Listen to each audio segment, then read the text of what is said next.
ಶಿಕ್ಷಣ ಎಲ್ಲರಿಗೂ ಮುಖ್ಯ. ಆದರೆ ಅಸಲಿಗೆ ಶಿಕ್ಷಣ ಅಂದ್ರೆ ಏನು? ಅದರಲ್ಲೂ ನೈತಿಕ ಶಿಕ್ಷಣ ಅಂದ್ರೆ ಏನು? ನೈತಿಕ ಶಿಕ್ಷಣ ಮನುಷ್ಯನಿಗೆ ಎಷ್ಟು ಮುಖ್ಯ? ಈ ಬಗ್ಗೆ ಇವತ್ತು ತಿಳ್ಕೊಳ್ಳೋಣ. ಈ ಕುರಿತು ತಿಳಿಸಿಕೊಡಲು ನಮ್ಮೊಂದಿಗಿದ್ದಾರೆ ಶ್ರೀಮಾನ್ ಶ್ರೀ ಪುರುಷೋತ್ತಮ್ ದೇಶಿಕ್ ಗುರೂಜಿ ಅವರು. ಬನ್ನಿ ಗುರುಗಳನ್ನ ಕಾರ್ಯಕ್ರಮಕ್ಕೆ ಸ್ವಾಗತಿಸೋಣ. ನಮಸ್ಕಾರ ಗುರೂಜಿ, ಕಾರ್ಯಕ್ರಮಕ್ಕೆ ಸ್ವಾಗತ. ನಮಸ್ಕಾರ ಗುರೂಜಿ, ಮೊದಲಿಗೆ ಈ ನೈತಿಕ ಶಿಕ್ಷಣ ಯಾವುದು ಅಂತ? ಹರಿ ಓಂ ಶ್ರೀ ಗುರುಭ್ಯೋ ನಮಃ. ಸುಮಾರು ಜನಕ್ಕೆ ನೈತಿಕ ಶಿಕ್ಷಣ ಅಂದ್ರೆ ಏನಿರಬಹುದು ಅಂತ ಇರೋದು ನಮ್ಗೆ ಗೊತ್ತಿರೋದು ಒಂದೇ ಶಿಕ್ಷಣ. ಅದು ಬದುಕುವುದಕ್ಕೆ ಇರುವುದೇ ಒಂದೇ ಶಿಕ್ಷಣ. ಈ ನೈತಿಕ ಶಿಕ್ಷಣ ಅಂದ್ರೆ ಏನಿರಬಹುದು ಅಂತಕ್ಕಂಥದ್ದು, ಯಾವುದದು ಅಂತಕ್ಕಂತಹ ಒಂದು ವಿಷಯಕ್ಕೆ ಹೋಗೋದಾದ್ರೆ, ನೈತಿಕ ಅಂದ್ರೆ ನಮ್ಮ ವೈಯಕ್ತಿಕ, ನನ್ನದು, ನನ್ನ ಜವಾಬ್ದಾರಿ. ಇದನ್ನ ಈ ಶಿಕ್ಷಣ ಅತಿ ಮುಖ್ಯವಾಗಿ ಬೇಕಾಗತ್ತೆ. ಇದು ಯಾರು ಹೇಳಿದ್ದನ್ನ ಕೇಳುವಂತಹದ್ದಲ್ಲ ಶಿಕ್ಷಣ. ನಾವೇ ಹೊಣೆ ಹೊತ್ತು ನಾವು ಅರ್ಥ ಮಾಡ್ಕೋಬೇಕು, ನನ್ನ ಮೂಲ ಶಿಕ್ಷಣ ನೈತಿಕ ಹೊಣೆ ಯಾವುದು. ಈ ರಹಸ್ಯಕ್ಕೆ ಕಾರಣಕರ್ತನಾಗಿರ್ತಕ್ಕಂತಹ ಶ್ರೀಮನ್ನಾರಾಯಣನ ಪಾದ ಕಮಲಗಳಿಗೆ ಕೋಟಿ ಕೋಟಿ ನಮನಗಳನ್ನ ಅರ್ಪಣೆಯನ್ನು ಮಾಡಿ ವಿಷಯಕ್ಕೆ ಬರೋದೇ ಆದರೆ, ನಾವು ಒಂದು ಉದಾಹರಣೆಯನ್ನು ತಗೊಂಡು ಈ ವಿಚಾರಕ್ಕೆ ಬರಬೇಕಾಗತ್ತೆ. ಏನು? ನಮಗೆ ಅರಿವಿಲ್ಲದೆ, ನಮ್ಮ ಜವಾಬ್ದಾರಿ ಇಲ್ಲದೆ, ನಮ್ಮ ಅಪ್ಪಣೆ ಇಲ್ಲದೆ ನಮ್ಮ ದೇಹದಲ್ಲಿ ಹಲವಾರು ಪ್ರತಿಕ್ರಿಯೆಗಳು ಸ್ವಯಾರ್ಜಿತವಾಗಿ ನಡೆಯುತ್ತೆ ಅಂತೀಯಾ? ಇಲ್ಲ ಅಂತೀಯಮ್ಮ? ನಡೆಯುತ್ತೆ ಗುರುಜಿ. ಅಲ್ವಾ? ನಮ್ದು ಯಾವುದು ಅಭ್ಯಂತರ ಇಲ್ಲ, ನಮ್ಮ ಪರ್ಮಿಷನ್ ಕೇಳೋದೇ ಇಲ್ಲ, ತನ್ನ ಕೆಲಸ ತಾನು ಮಾಡ್ತಾ ಇರತ್ತೆ. ಇದನ್ನ ನೈತಿಕ ಅಂತ ಒಪ್ಕೋಬೋದಾ? ಇಲ್ವಾ? ಹೌದು ಅಲ್ವಾ? ಅದು ನಮಗಾಗಿ ಮಾಡ್ತಾ ಇರೋದು, ನಮಗೋಸ್ಕರ ಮಾಡ್ತಾ ಇರೋದು. ಹಾಗಿದ್ದ ಮೇಲೆ ಆ ಜವಾಬ್ದಾರಿ ನಾವು ತಗೋಬೇಕು. ತಗೊಳಕ್ ಆಗಿದೆ ಅಂತೀಯಮ್ಮ? ಇಲ್ಲ. ಆದ್ರೂ ನಾವು ಬಿಟ್ಟಿಲ್ಲ. ಈ ನೈತಿಕ ಶಿಕ್ಷಣವನ್ನ ತೆಗೆದುಕೊಳ್ಳದೇ ಇರುವ ಕಾರಣ ನಾವು ಹೇಳುತ್ತಿರುವುದು, ದೂರುತ್ತಿರುವುದು ಯಾರನ್ನ ಅಂದ್ರೆ ಗ್ರಹಗಳನ್ನ. ಯಾರನ್ನ? ಗ್ರಹಗಳನ್ನ. ನನಗೆ ಆ ಗ್ರಹ ಚೆನ್ನಾಗಿಲ್ಲ, ಈ ಗ್ರಹ ಚೆನ್ನಾಗಿಲ್ಲವಂತೆ ಅಂತೆ ಗ್ಯಾರಂಟಿ ಇಲ್ಲ. ಸೊ ಇದರಿಂದ ನಾವು ತುಂಬಾ ತಬ್ಬಿಬ್ಬಾಗ್ತಾ ಇದ್ದೀವಿ. ಮಕ್ಕಳಿಗೂ ತೊಂದರೆ, ಗಂಡನಿಗೆ ತೊಂದರೆ, ಹೆಂಡತಿಗೆ ತೊಂದರೆ, ವ್ಯಾವಹಾರಿಕವಾಗಿ ತೊಂದರೆ. ಯಾಕೆಂದ್ರೆ ಹೇಳ್ಬಿಟ್ಟಿರ್ತಾರಲ್ಲ, ಈಗ ಈ ದೋಷ ಇದೆಯಾ ಇಲ್ವಾ ಇದಿನ್ನೂ ಕಂಪ್ಲೀಟ್ ಆಗಿಲ್ಲ. ಒಬ್ರು ಇದೆ ಅಂತಾರೆ, ಒಬ್ರು ಇಲ್ಲ ಅಂತಾರೆ. ಈ ಹೊಡೆದಾಟಲ್ಲೇ ಬದುಕ್ತಾ ಇದ್ದೀವಿ. ಆದ್ರೆ ನಾವು ಹೊಡೆದಾಟದಲ್ಲೇ ಇರಬೇಕಾದ್ರೆ ನಮ್ಮ ನೈತಿಕವಾದ ಹೊಣೆ ಯಾವುದು ಬೇಡವಾಗಾದ್ರೆ ಅವ್ರು ಹೇಳೋರು ಹೇಳ್ಕೊಳ್ಳಿ. ಇದಕ್ಕೆ ಗೃಹ ಬಂಧನ ಎರಡೂ ಸೇರ್ಕೊಳ್ಳುತ್ತೆ. ಗೃಹ ಬಂಧನ, ಗ್ರಹ ಬಂಧನ, ಈ ಎರಡೂ ಬಂಧನದಲ್ಲೇ ಇದೀವಿ ನಾವು. ಇದು ಗೊತ್ತಾಗಿಲ್ಲ, ಇದು ಗೊತ್ತಾಗಿಲ್ಲ. ಯಾಕೆ ಅಂದ್ರೆ ತಾಯಿ ಇರ್ತಕ್ಕಂತಹ ಗರ್ಭದಲ್ಲಿ ಇರತಕ್ಕಂತಹ ಒಂದು ವಿಚಾರವನ್ನ ತಿಳಿಬೇಕು, ಭೂಗರ್ಭದಲ್ಲಿರ್ತಕ್ಕಂಥ ವಿಚಾರವನ್ನ ತಿಳಿಬೇಕು. ಈ ಎರಡೂ ಗರ್ಭಾವ್ಯವಸ್ಥೆ ಇರಬೇಕಾದದ್ದು ಇರುವಂತಹದ್ದು ಯಾವುದು ಅಂದ್ರೆ ಮೆದುಳಿಗೆ ಬೇಕಾದಂತಹ ಪ್ರೋಟೀನ್. ಭೂಮಿಯ ಗರ್ಭದಲ್ಲಿ, ತಾಯಿಯ ಗರ್ಭದಲ್ಲಿ, ಈ ಎರಡೂ ಗರ್ಭನೇ. ಈ ಎರಡೂ ಗರ್ಭದಲ್ಲಿ ನಮ್ಮ ದೇಹಕ್ಕೆ ಬೇಕಾದ ಪ್ರೋಟೀನ್, ದೇಹಕ್ಕೆ ಅಂದ್ರೆ ನಮ್ಮ ಮೆದುಳಿಗೆ ಬೇಕಾದ ಪ್ರೋಟೀನ್ ನಾವು ಒದಗಿಸ್ಕೋಬೇಕಾ ಬೇಡವಾ? ಬೇಕು. ಇವೆರಡರಲ್ಲೂ ಇರೋದಂತ ಪ್ರೋಟೀನ್ ನಾವು ಅದನ್ನ ತಗೊಳ್ಳೋದಕ್ಕೆ ಆಗಿದೆಯಾ ಅಂತಕ್ಕಂಥ ಪ್ರಶ್ನೆಯನ್ನ ಪ್ರತಿಯೊಬ್ರು ಅರ್ಥ ಮಾಡ್ಕೊಂಡ್ರೆ ಉತ್ತರ ಸಿಕ್ಕತ್ತೆ. ನಾವು ಅದನ್ನ ಪಡ್ಕೊಂಡಿದೀವ, ತಿಳ್ಕೊಂಡಿದೀವ ಅಂತಕ್ಕಂಥದ್ದು. ಇದು ಗೊತ್ತಿಲ್ಲ ಅಂದ್ರೆ ಗ್ರಹಗಳನ್ನ ಹಿಡ್ಕೊಂಡು ನೀವು ಅನುಭವಿಸ್ತಾ ಇದ್ದೀವಿ ಅಂತ ಅನ್ಕೊಳ್ಳಿ. ನಮ್ಮ ದೇಹದಲ್ಲಿ ಉತ್ಪತ್ತಿಯಾಗುವಂತ ರಾಸಾಯನಿಕ, ಭೂಮಿಯಲ್ಲಿ ಉತ್ಪತ್ತಿಯಾಗುವಂತ ರಾಸಾಯನಿಕ ಎರಡೂ ಲಿಕ್ವಿಡೇ. ಹೌದಾ? ಇದು ಎರಡೂ ಕೂಡ ನಾವು ಹೊಂದಾಣಿಕೆ ಮಾಡ್ಕೊಳ್ಳದೆ ಇರುವಂತಹದ್ದು, ತಿಳಿದೇ ಇರತಕ್ಕಂತಹದ್ದೇ ನಮ್ಮ ಶಿಕ್ಷಣ. ಇಲ್ಲ, ನಮಗ್ ಗೊತ್ತಿಲ್ಲ, ಒಂದೇ ಶಿಕ್ಷಣ. ಈ ನೈತಿಕ ಶಿಕ್ಷಣವನ್ನ ತಿಳ್ಕೊಂಡ್ರೆ ಆ ಶಿಕ್ಷಣ ತುಂಬಾ ಹತ್ರ ಆಗತ್ತೆ. ಯಾಕೆಂದ್ರೆ ನಾವು ನೈತಿಕವಾದ ಶಿಕ್ಷಣವನ್ನ ತಿಳಿಯದಿದ್ದಾಗ ಆ ಶಿಕ್ಷಣ ನಮ್ಗೆ ವರ್ಕ್ ಆಗಲ್ಲ. ಯಾಕೆ ಅಂದ್ರೆ ಜಾಸ್ತಿ ಓದ್ದಷ್ಟು ತಲೆಕೆಡುತ್ತೆ ಅಂತಾರೆ ಕೆಲವು ಸಂದರ್ಭದಲ್ಲಿ. ಓದ್ದವ್ರಿಗೆ ಸಿಕ್ಕಾಬಿಡೆ ತಲೆಕೆಟ್ಟಾಗಿ ಮಾತಾಡ್ತಾರೆ ಅಂತಾರೆ. ಈ ರೀತಿಯಾಗಿರ್ತಕ್ಕಂತಹ ವ್ಯತ್ಯಾಸ ನಾವು ಯಾವ ರೀತಿ ಜವಾಬ್ದಾರಿ ತಗೋಬೇಕಾಗಿತ್ತು ಅಂತಕ್ಕಂತಹ ವಿಚಾರವನ್ನ ಇವತ್ತು ಮುಂದೆ ಇಡಬೇಕಾಗತ್ತೆ. ಅದಕ್ಕೊಂದು ಸಣ್ಣ ಉದಾಹರಣೆ ಕೊಡೋಣ. ದೇವಸ್ಥಾನದಲ್ಲಿ ಅಂದ್ರೆ ದೇವರ ಗುಡಿಯಲ್ಲಿ ಕಳಶ ಇರುತ್ತೆ, ಗೋಪುರದಲ್ಲಿ ಕಳಶ ಇರುತ್ತೆ. ಏನಾದ್ರ ಕೆಲಸ ಇರ್ಬೋದಮ್ಮ? ದೇವಸ್ಥಾನದ ಗೋಪುರದಲ್ಲಿರ್ತಕ್ಕಂಥ ಕಳಶದ ಕೆಲಸ ಏನು? ನೀವೇ ಹೇಳಿ ಗುರುಜಿ, ಗೊತ್ತಿಲ್ಲ. ಈಗ ತಿಳ್ಕೊಬೇಕಲ್ವಾ? ದೇವಸ್ಥಾನ ಅಂತ ಗುರುತ್ಕಾಕವ್ರಪ್ಪ ಅನ್ಬಹುದೇನೋ ಅಲ್ಲಮ್ಮ. ದೇವಸ್ಥಾನ ಅಂತ ಗುರುತು, ಅದಕ್ಕೆ ಕಳಶ ಇರಬೇಕು, ಕಳಶ ಇಟ್ಟವ್ರೆ, ಅದೇನದ್ ಮಹಾ ವಿಶೇಷ ಅಂದ್ರೆ ಏನು ಹೇಳಕ್ಕಾಗಲ್ಲ. ಆ ಕಳಶದ ಕೆಲಸ ಏನು ಅಂತ ತಿಳ್ಕೊಂಡಾಗ ಗೊತ್ತಾಗತ್ತೆ. ಏನಪ್ಪಾ ಅದು ಅಂದ್ರೆ, ನಮ್ಮ ದೇಹದ ಸುತ್ತ, ನಮ್ಮ ದೇಹದ ಸುತ್ತ ಗುರುತ್ವಾಕರ್ಷಣೆಯ ಬಲ ನಮ್ಮನ್ನ ತಿರುಗ್ತಾ ಇರುತ್ತಾ ಇಲ್ವಾ? ಹೌದು. ನಮ್ಮನ್ನ ಸುತ್ತಾ ಇರುತ್ತಾ ಇಲ್ವಾ? ಹೌದಾ? ಹಾಗೆ ದೇವರ ಗುಡಿಯಲ್ಲಿ ನಮ್ಗೆ ಸ್ವಲ್ಪ ಟೈಮ್ ಕೆಟ್ಟಿದೆ ಅಂತ ಯಾವಾಗಾರು ಹೇಳಿದಾಗ ಅಥವಾ ಒಳ್ಳೇದಾಗಬೇಕು ಅಂದಾಗ ದೇವಸ್ಥಾನ ಸುತ್ತಪ್ಪ ಅಂತ ಹೇಳ್ತಾರೆ. ಹೌದಲ್ಲ? ಈ ದೇವಸ್ಥಾನ ಸುತ್ತದಾಗ ಹೆಂಗ್ ಬದಲಾವಣೆ ಆಗತ್ತೆ ಅನ್ನೋ ಪ್ರಶ್ನೆಗೆ ಈ ಉತ್ತರ ತಿಳ್ಕೊಂಡ್ರೆ ಅರ್ಥ ಆಗತ್ತೆ. ದೇವಸ್ಥಾನ ಸುತ್ತದ್ದು ಸತ್ಯ, ಹೌದು, ಪ್ರದಕ್ಷಿಣೆ. ನಮ್ಮ ಸುತ್ತ ಇರ್ತಕ್ಕಂಥ ಆಕರ್ಷಣೆಯೂ ಸತ್ಯ. ಇದೆರಡು ಒಂದು ಮಾಡಬೇಕು. ಅದೆಲ್ಲಿ? ಗುಡಿಯಲ್ಲಿ. ಎಲ್ಲ ಗುಡಿಯಲ್ಲೂ ಅಲ್ಲ, ಎಲ್ಲಾ ಗುಡಿಯಲ್ಲೂ ಸಿಗಲ್ಲ ಇದು. ಎಲ್ಲೋ ಒಂದು ಗುಡಿಗೆ ಸಿಗಬಹುದೇನೋ, ಅದು ಆತರ ಗುಡಿ ಇದ್ರೆ. ಯಾಕೆಂದ್ರೆ ನಮ್ಮ ಮನೆ ಕಟ್ಟೋದು ಗೊತ್ತಿಲ್ಲ, ಗುಡಿ ಕಟ್ಟೋದು ಗೊತ್ತಿಲ್ಲ.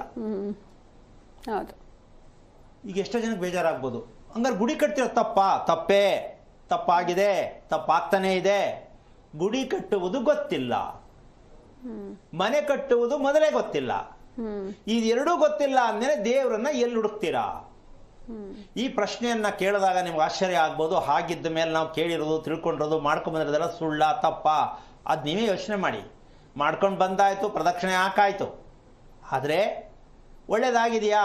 ಪ್ರದಕ್ಷಿಣೆ ಆಗ್ತಾ ಇಲ್ವೇನಮ್ಮ? ಒಳ್ಳೇದಾಗಿದೆ ಅಂತ ಯಾರೋ ಹೇಳವ್ರ? ಹೇಳಿರಬಹುದೇನೋ ಕೆಲವು ಅಂತ ಇಟ್ಕೊಳ್ಳೋಣ. ಸೊ ಹಾಗಾಗಿ ಇದನ್ನ ನಾವು ಯಾಕೆ ಗುರುತಿಸ್ಕೊಳಕ್ ಆಗ್ತಾ ಇಲ್ಲ ಅಂತಕ್ಕಂಥದ್ದು ವಿಚಾರವನ್ನ ತಿಳ್ಕೊಂಡಾಗ ಅರ್ಥ ಆಗತ್ತೆ. ಯಾವ ಗುಡಿಯಲ್ಲಿ ಈ ಶಕ್ತಿ ಇರುತ್ತೆ ಅಂತಕ್ಕಂಥ ವಿಚಾರಕ್ಕೆ ಹೋದ್ರೆ, ಯಾವ ಗುಡಿಯಲ್ಲಿ ಭೂಮಿಯಲ್ಲಿರ್ತಕ್ಕಂಥ ಗುರುತ್ವಾಕರ್ಷಣೆಗೂ ಸೌರ ಅಂದ್ರೆ ನಾವು ಸೂರ್ಯನನ್ನ ಅನುಸರಿಸಿ ಕಿರಣಗಳನ್ನ ಗಮನಿಸ್ತೀವಿ, ಸೂರ್ಯನ ಕಿರಣಗಳನ್ನ ಗಮನಿಸ್ತೀವಿ. ಆ ಕಿರಣಗಳು ಪ್ರಪಂಚದಲ್ಲಿ ಎಲ್ಲಾ ವಸ್ತುಗಳ ಮೇಲೆ ಅವಲಂಬವಾಗಿದೆ. ಹೌದಾ? ಸೂರ್ಯನ ಕಿರಣ ಪ್ರತಿ ವಸ್ತುಗಳ ಮೇಲೂ ಅವಲಂಬಿತವಾಗಿದೆ. ಹಾಗೆ ಆ ಕಿರಣವನ್ನ ಬಳಸ್ಕೊಳ್ಳೋ ರೀತಿ ಇದೆಯಲ್ಲ, ಇದು ದೇವಾಲಯ ಕಟ್ಟಕ್ಕೂ ಗೊತ್ತಾಗಿಲ್ಲ, ಕಟ್ಸಿರೋರ್ಗೂ ಗೊತ್ತಾಗಲ್ಲ. ತಿಳ್ಕೊಂಡ್ರೆ ಈಗ ಅರ್ಥ ಆಗುತ್ತೆ ಅನ್ನೋ ಗೊತ್ತಿಲ್ಲ. ಹಾಗಂತ ಎಲ್ಲಾ ದೇವಾಲಯವೂ ಹಾಗೆ ಇದೆ ಅಂತ ನಾನು ಹೇಳ್ತಿಲ್ಲ. ಆದ್ರೆ ಒಂದ್ ತಿಳ್ಕೊಳ್ಳಿ, ನಾವು ಎಲ್ಲೆಲ್ಲಿ ತಪ್ತಾ ಇದ್ದೀವಿ? ಮನೆ ಕಟ್ಟೋದ್ರಲ್ಲಿ ತಪ್ತಾ ಇದ್ದೀವಿ, ದೇವಾಲಯ ಕಟ್ಟೋದ್ರಲ್ಲಿ ತಪ್ತಾ ಇದ್ದೀವಿ, ದೇವರು ಅಂತಕ್ಕಂಥದ್ರಲ್ಲೂ ನಾವು ತಪ್ತಾ ಇದ್ದೀವಿ. ಅಂದ್ರೆ ನಾವು ಎಷ್ಟು ಮಟ್ಟಿಗೆ ಯಾರಿನ ತಿಳ್ಕೊತಾ ಇದ್ದೀವಿ ಅಂತಕ್ಕಂಥದ್ದು ಮುಖ್ಯ ಅಲ್ಲ. ನಾವು ಹೇಳೋದನ್ನ ಕೇಳೋದ್ರ ದಿಸೆಯಿಂದ ನಾವು ಈ ಸಮಸ್ಯೆ ಸಿಕ್ಕಾಕೊಂಡಿದೀವಿ. ನಮ್ಗೆ ಏನು ಅಂದ್ರೆ ಎಲ್ಲದಕ್ಕೊಬ್ರು ಯಾರೋ ಒಂದ್ ಏನೋ ಹೇಳ್ಬೇಕು ಅಲ್ಲಮ್ಮ. ಪ್ರತಿ ಒಂದಕ್ಕೂ ಒಂದ್ ಹೇಳ್ಬೇಕು. ಮದುವೆ ಮಾಡ್ಕೋ, ಊಟ ಮಾಡು, ಟೈಮ್ ಸರಿ ಮಲಗು, ಹೇಳಿಸ್ಕೊಂಡು ಕಲಿಯುವಂತ ಅಭ್ಯಾಸ ನಮ್ಮಲ್ಲಿ ಒಂದು ಕೆಟ್ಟ ಅಭ್ಯಾಸ ಇದೆ. ಅದು ನಮ್ಮಲ್ಲಿ ಇರಬಾರ್ದು, ಬರಬಾರ್ದು. ಯಾಕೆ ಅಂದ್ರೆ ಯಾರೋ ಹೇಳೋದನ್ನ ಪಾಲನೆ ಮಾಡ್ತಕ್ಕಂಥ ಕೆಟ್ಟ ಅಭ್ಯಾಸನೇ ನಮ್ಮ ದೇಶದಲ್ಲಿ, ನಮ್ಮ ಭೂಮಿಯಲ್ಲಿ ಆಗುತ್ತಿರುವ ದೊಡ್ಡ ದುಷ್ಟಗ್ರಹಗಳ ದೋಷ. ಯಾರೋ ಹೇಳದನ್ನ ಕೇಳಿ ನಂಬ್ಕೊಂಡಿರ್ತಕ್ಕಂಥದ್ದನ್ನ ಇದನ್ನ ದೃಷ್ಟ ದೋಷ ಅಂತ ಹೇಳ್ಬೋದು. ಅಂದ್ರೆ ನಮ್ಗೆ ಆಗ್ತಾ ಇಲ್ಲ, ನನ್ನ ಟೈಮ್ ಚೆನ್ನಾಗಿಲ್ಲ. ಅದಕ್ಕೋಸ್ಕರವಾಗಿ ಇವತ್ತಿನ ವಿಚಾರ, ಇವತ್ತೊಂದೇ ದಿನ ಅಲ್ಲ, ಪ್ರತಿ ಕ್ಷಣವೂ ಕೂಡ ನೀವು ಅದಕ್ಕೆ ಹತ್ರ ಆಗಬೇಕು ಅಂತಕ್ಕಂಥದ್ದು ಪೂರ್ಣವಾಗಿರ್ತಕ್ಕಂಥ ನಿಮ್ಮ ಒಂದು ಜವಾಬ್ದಾರಿ ಕೂಡ, ನಮ್ಮ ಜವಾಬ್ದಾರಿನೂ ಕೂಡ, ಎಲ್ಲರದ್ದು ಕೂಡ ಜವಾಬ್ದಾರಿ ಆಗತ್ತೆ. ಅದಕ್ಕೋಸ್ಕರವಾಗಿ ಗುಡಿಯಲ್ಲಿ ಇರಬೇಕಾದಂತಹ ಅತಿ ಮುಖ್ಯವಾದ ಶಾಸ್ತ್ರಬದ್ಧವಾಗಿರ್ತಕ್ಕಂಥ ಗುಡಿ ಯಾವುದು ಅಂತ ಹೇಳಿದ್ರೆ, ಭಗವಂತ ಕೂತಿರ್ತಕ್ಕಂಥ ಗರ್ಭಗುಡಿ, ಅದರ ಮುಂಭಾಗದಲ್ಲಿ ಇರ್ತಕ್ಕಂತಹ ಒಂದು ಪ್ರಾಕಾರವಾಗಿರ್ತಕ್ಕಂಥ ಒಂದು ಭಾಗ, ಇದಿಷ್ಟರ ಸುತ್ತ ಸೂರ್ಯನ ಕಿರಣ ಅಂದ್ರೆ ಬೆಳಕು ಆ ಗುಡಿಯ ಒಳಗಡೆ ಬೀಳಬೇಕು. ಗರ್ಭಗುಡಿ, ಗೋಪುರ, ಗರ್ಭಗುಡಿ ಏನಿದೆ ಅದರ ಸುತ್ತ ಓಪನ್ ಪ್ಲೇಸ್ ಇರಬೇಕು, ಮುಚ್ಚಿರಬಾರ್ದು. ನಾವು ದೇವಸ್ಥಾನ ಕಟ್ಟೋದು ಹೆಂಗೆ ಅಂದ್ರೆ ಅಡಿಗೆ ಮನೆ ಕಟ್ಟಲ್ವಾ, ಒಂದು ಅಡಿಗೆ ಮನೆ, ಒಂದು ಹಾಲು, ಒಂದು ಇರಬೇಕು, ಮುಚ್ಚಿರಬಾರ್ದು. ನಾವು ದೇವಸ್ಥಾನ ಕಟ್ಟೋದು ಹೆಂಗೆ ಅಂದ್ರೆ ಅಡಿಗೆ ಮನೆ ಕಟ್ಟಲ್ವಾ, ಒಂದು ಅಡಿಗೆ ಮನೆ, ಒಂದು ಹಾಲು, ಒಂದು ಬೆಡ್ರೂಮ್, 3 ಭಾಗ. ಈ 3 ಭಾಗದಾಗೆ ದೇವಸ್ಥಾನ ಕಟ್ಬಿಡೋದು. ಸಾಮಾನ್ಯಗೆಲ್ಲ ನೋಡ್ಕೊಳ್ಳಿ, ಆ ದೇವಾಲಯದಲ್ಲಿ ಏನಿದ್ರು ಅದು ಪೆಟ್ಟಿಗೆ ಆಗಿರುತ್ತೆ ಅಷ್ಟೇ. ನಿಮ್ಮ ಪೆಟ್ಟಿಗೆ, ನಿಮ್ಮ ಪ್ಲಾನ್ ಪೆಟ್ಟಿಗೆ ಆಗಿರುತ್ತೆ. ಅಲ್ಲಿ ಸೂರ್ಯನ ಕಿರಣ ಬೀಳಲ್ಲ. ಎಲ್ಲಿ ಗರ್ಭಗುಡಿಯ ಸುತ್ತ ಭೂಮಿಗೆ ಬಿದ್ದಂತ ಸೂರ್ಯಕಿರಣ ಯಾರೋ ಅಲ್ಲಿ ಪ್ರದಕ್ಷಿಣೆ ಹಾಕ್ತಾರೆ, ಆ ಪ್ರದಕ್ಷಿಣೆ ಹಾಕೋರ್ಗೆ ಆ ಕಳಶದಲ್ಲಿ ಆಕರ್ಷಣೀಯವಾಗಿರತಕ್ಕಂಥ ಶಕ್ತಿಯನ್ನ ಗುರುತ್ವಾಕರ್ಷಣೆ ಕಿರಣಗಳು ನಿಮ್ಮ ದೇಹದ ಮೇಲೆ ಸುತ್ತ ಅಪ್ಲೈ ಆಗತ್ತೆ. ಸೂರ್ಯನ ಕಿರಣ ಎಲ್ಲಿದೆಯೋ ಅಲ್ಲಿ ನೀವು ಪ್ರದಕ್ಷಿಣೆ ಹಾಕಿದ್ರೆ, ದೇವಸ್ಥಾನದಲ್ಲಿ ಸೂರ್ಯನ ಕಿರಣ ಇರಬೇಕು ಅಂತ ಎಷ್ಟು ಜನಕ್ಕೆ ದೇವಸ್ಥಾನ ಕಟ್ಟೋರ್ಗೆ ಗೊತ್ತು? ಪೂರ್ತಿ ಮುಚ್ಚಿಬಿಡೋದು. ಹೌದು ಅಲ್ವಾ? ಪೂರ್ತಿ ಮುಚ್ಚಿಬಿಡೋದು, ಉದ್ದಕ್ಕೆ ಓಣಿ ತರ ಕಟ್ಬಿಡೋದು. ಮನೆನೂ ಹಂಗೆ ಕಟ್ಟೋದು, ದೇವಸ್ಥಾನ ಹಂಗೆ ಕಟ್ತಿರೋದು. ಅಂದ್ರೆ ಅದಕ್ಕೂ ಕೇಳ್ಕಟ್ಟಿದೀವಿ ಅಂತಾರೆ, ಇದನ್ನೂ ಕೇಳ್ಕಟ್ಟಿದೀವಿ ಅಂತಾರೆ, ಇದರಲ್ಲೂ ಒಳ್ಳೇದಾಗಿಲ್ಲ, ಅದರಲ್ಲೂ ಒಳ್ಳೇದಾಗಿಲ್ಲ. ಅಂದ್ರೆ ನಾವು ಎಷ್ಟು ದಾರಿ ತಪ್ತಾ ಇದೀವಿ ಅಂತ ಪ್ರತಿಯೊಬ್ರು ಅರ್ಥ ಮಾಡ್ಕೋಬೇಕಾಗತ್ತೆ. ಸೂರ್ಯಕಿರಣ ಬೀಳಲೇಬೇಕು ಗರ್ಭಗುಡಿಗೆ ಅಂತಕ್ಕಂಥ ಪ್ರಜ್ಞಾಸ್ಥಿತಿ ಎಷ್ಟು ಜನಕ್ಕೆ, ಎಷ್ಟು ದೇವಾಲಯಗಳಲ್ಲಿದೆ. ಅದೊಂದಿದ್ದ ತಕ್ಷಣ ಎಲ್ಲ ಸರಿ ಅಂತಲ್ಲ, ಅದಿದ್ದ ಮೇಲೆ ದೇವಾಲಯ ಚೆನ್ನಾಗಿರುತ್ತೆ. ಅದು 1 by 1 ಕರೆಕ್ಟಾಗಿ ಡಿಸ್ಪ್ಲೇ ಆಗುತ್ತೆ. ಸೊ ಅದನ್ನ ಸರಿ ಮಾಡ್ತಕ್ಕಂಥದ್ದೇ ನಮ್ಗೆ ಗೊತ್ತಿಲ್ಲ, ಅದು ಬೇಕು ಅಂತಕ್ಕಂಥದ್ದೇ ನಮ್ಗೆ ಗೊತ್ತಾಗಿಲ್ಲದ ಕಾರಣ ನಮ್ಮ ದೇಹಕ್ಕೆ ನಾವು ಎಷ್ಟರ ಮಟ್ಟಕ್ಕೆ ಸೂರ್ಯನ ಕಿರಣ ಏನಕ್ಕೆ ಬೇಕು ಅಂತಕ್ಕಂಥದ್ದು ಅವಾಗಲೇ ಹೇಳಿದ್ದೀನಿ. ಎಲ್ಲವೂ ರಾಸಾಯನಿಕದಿಂದ ಉತ್ಪತ್ತಿಯಾಗುವಂತಹ ಸಮಸ್ಯೆ. ಅಂದ್ರೆ ನಮ್ಮ ಊಟದಲ್ಲಿ ಏನು ಉತ್ಪತ್ತಿಯಾಗತ್ತೆ ಅದೇ ನಮಗೆ ಗ್ರಹಗಳು ಒಳ್ಳೆಯದು ಕೆಟ್ಟದ್ದು ಅದರಲ್ಲಿದೆಯೇ ಹೊರ್ತು, ಅರ್ಥ ಆಯ್ತಮ್ಮ? ನಾವು ಆಹಾರ ಸೇವನೆ ಮಾಡ್ತೀವಲ್ಲ, ಅದರಲ್ಲಿ ನಾವು ಎಷ್ಟು ಅಗಿತೀವಿ, ಎಷ್ಟು ಚೆನ್ನಾಗಿ ಅಗದಿದ್ದೀವಿ, ಯಾವ ರೀತಿ ತಿಂದಿದ್ದೀವಿ, ಹೇಗಿದೆ ಅಂತಕ್ಕಂಥದ್ದು, ಆ ಒಂದು ರಾಸಾಯನಿಕವಾಗಿರ್ತಕ್ಕಂಥದ್ದು ನಮ್ಮ ಮೆದುಳಿಗೆ ಬೇಕಾದ ಪ್ರೋಟೀನ್ ಒದಗಿಸುವುದಕ್ಕೆ ಸಫಲತೆಯನ್ನ ಹೊಂದುವುದಿಲ್ಲ. ನಮ್ಮ ಆಹಾರದ ಪ್ರಕ್ರಿಯೆಯಲ್ಲಿ ನಮ್ಮ ಮೆದುಳಿಗೆ ಬೇಕಾದ ಪ್ರೋಟೀನ್ ಅಂಶವನ್ನ ಒದಗಿಸಲು ನಮ್ಮಿಂದ ಸಾಧ್ಯವಾಗುತ್ತಿಲ್ಲ, ಸಾಧ್ಯವಾಗಿಲ್ಲ. ಆದ ಕಾರಣ ನಮ್ಮ ಮೆದುಳಿಗೆ ಜೀವಕೋಶಗಳು ಇರ್ತಕ್ಕಂಥ ಶಕ್ತಿಯನ್ನು ನಾವು ಪ್ರೋಟೀನ್ ಅಂತಕ್ಕಂಥದ್ದು ಏನಿದೆ ಅದನ್ನು ತಲುಪಿಸ್ಲಿಕ್ಕೆ ನಾವು ನಿಸ್ಸಹಾಯಕರಾಗಿ, ಅಂದರೆ ಆಗೇ ಇಲ್ಲ ಅಂತಕ್ಕಂಥದ್ದನ್ನ ಎಲ್ಲರೂ ಅಲ್ಲ, ಶೇಕಡ ಒಂದು 98 ಭಾಗ ಇಟ್ಕೊಳ್ಳೋಣ, ಇನ್ನು 2 ಭಾಗ ಕೊಡ್ಬೋದು.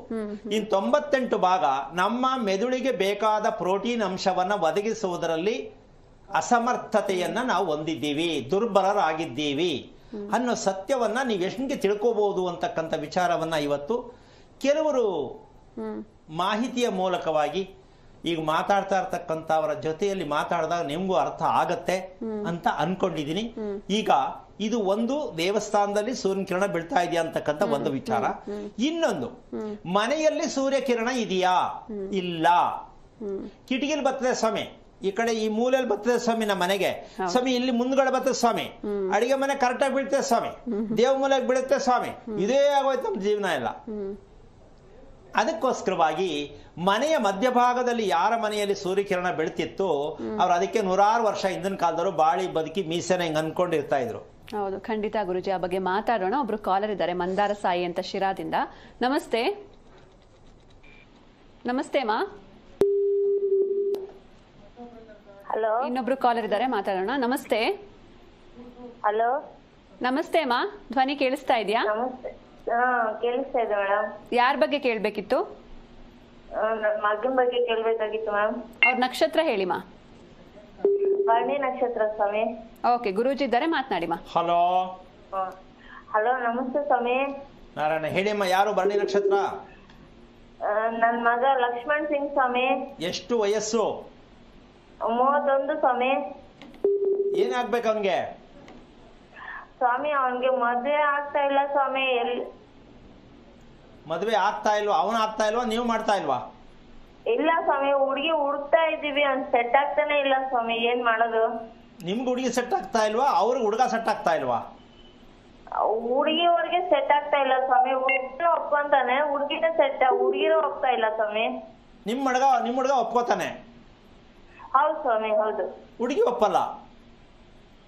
ಏನ್ ಸ್ವಾಮಿ? ಹುಡುಗಿ ಒಪ್ತಾ ಇಲ್ಲ? ಹೌದು ಸ್ವಾಮಿ.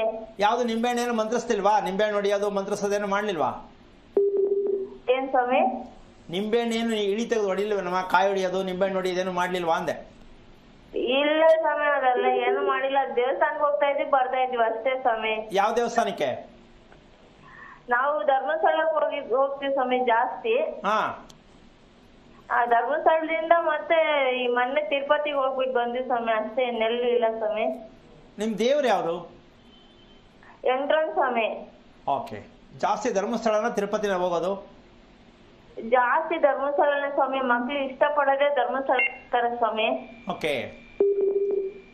ಈಗ ನಿಮ್ಮ ಮನೆ ಎಷ್ಟು ವರ್ಷದ್ದು ಸ್ವಾಮಿ? ಇದು ಮೊನ್ನೆ 15 ವರ್ಷ ಆಯ್ತು ಸ್ವಾಮಿ. ಸೈಟ್ ತಗೊಂಡು ಮನೆ ಕಟ್ಟಿ 7 ವರ್ಷ ಆಯ್ತು ಸ್ವಾಮಿ.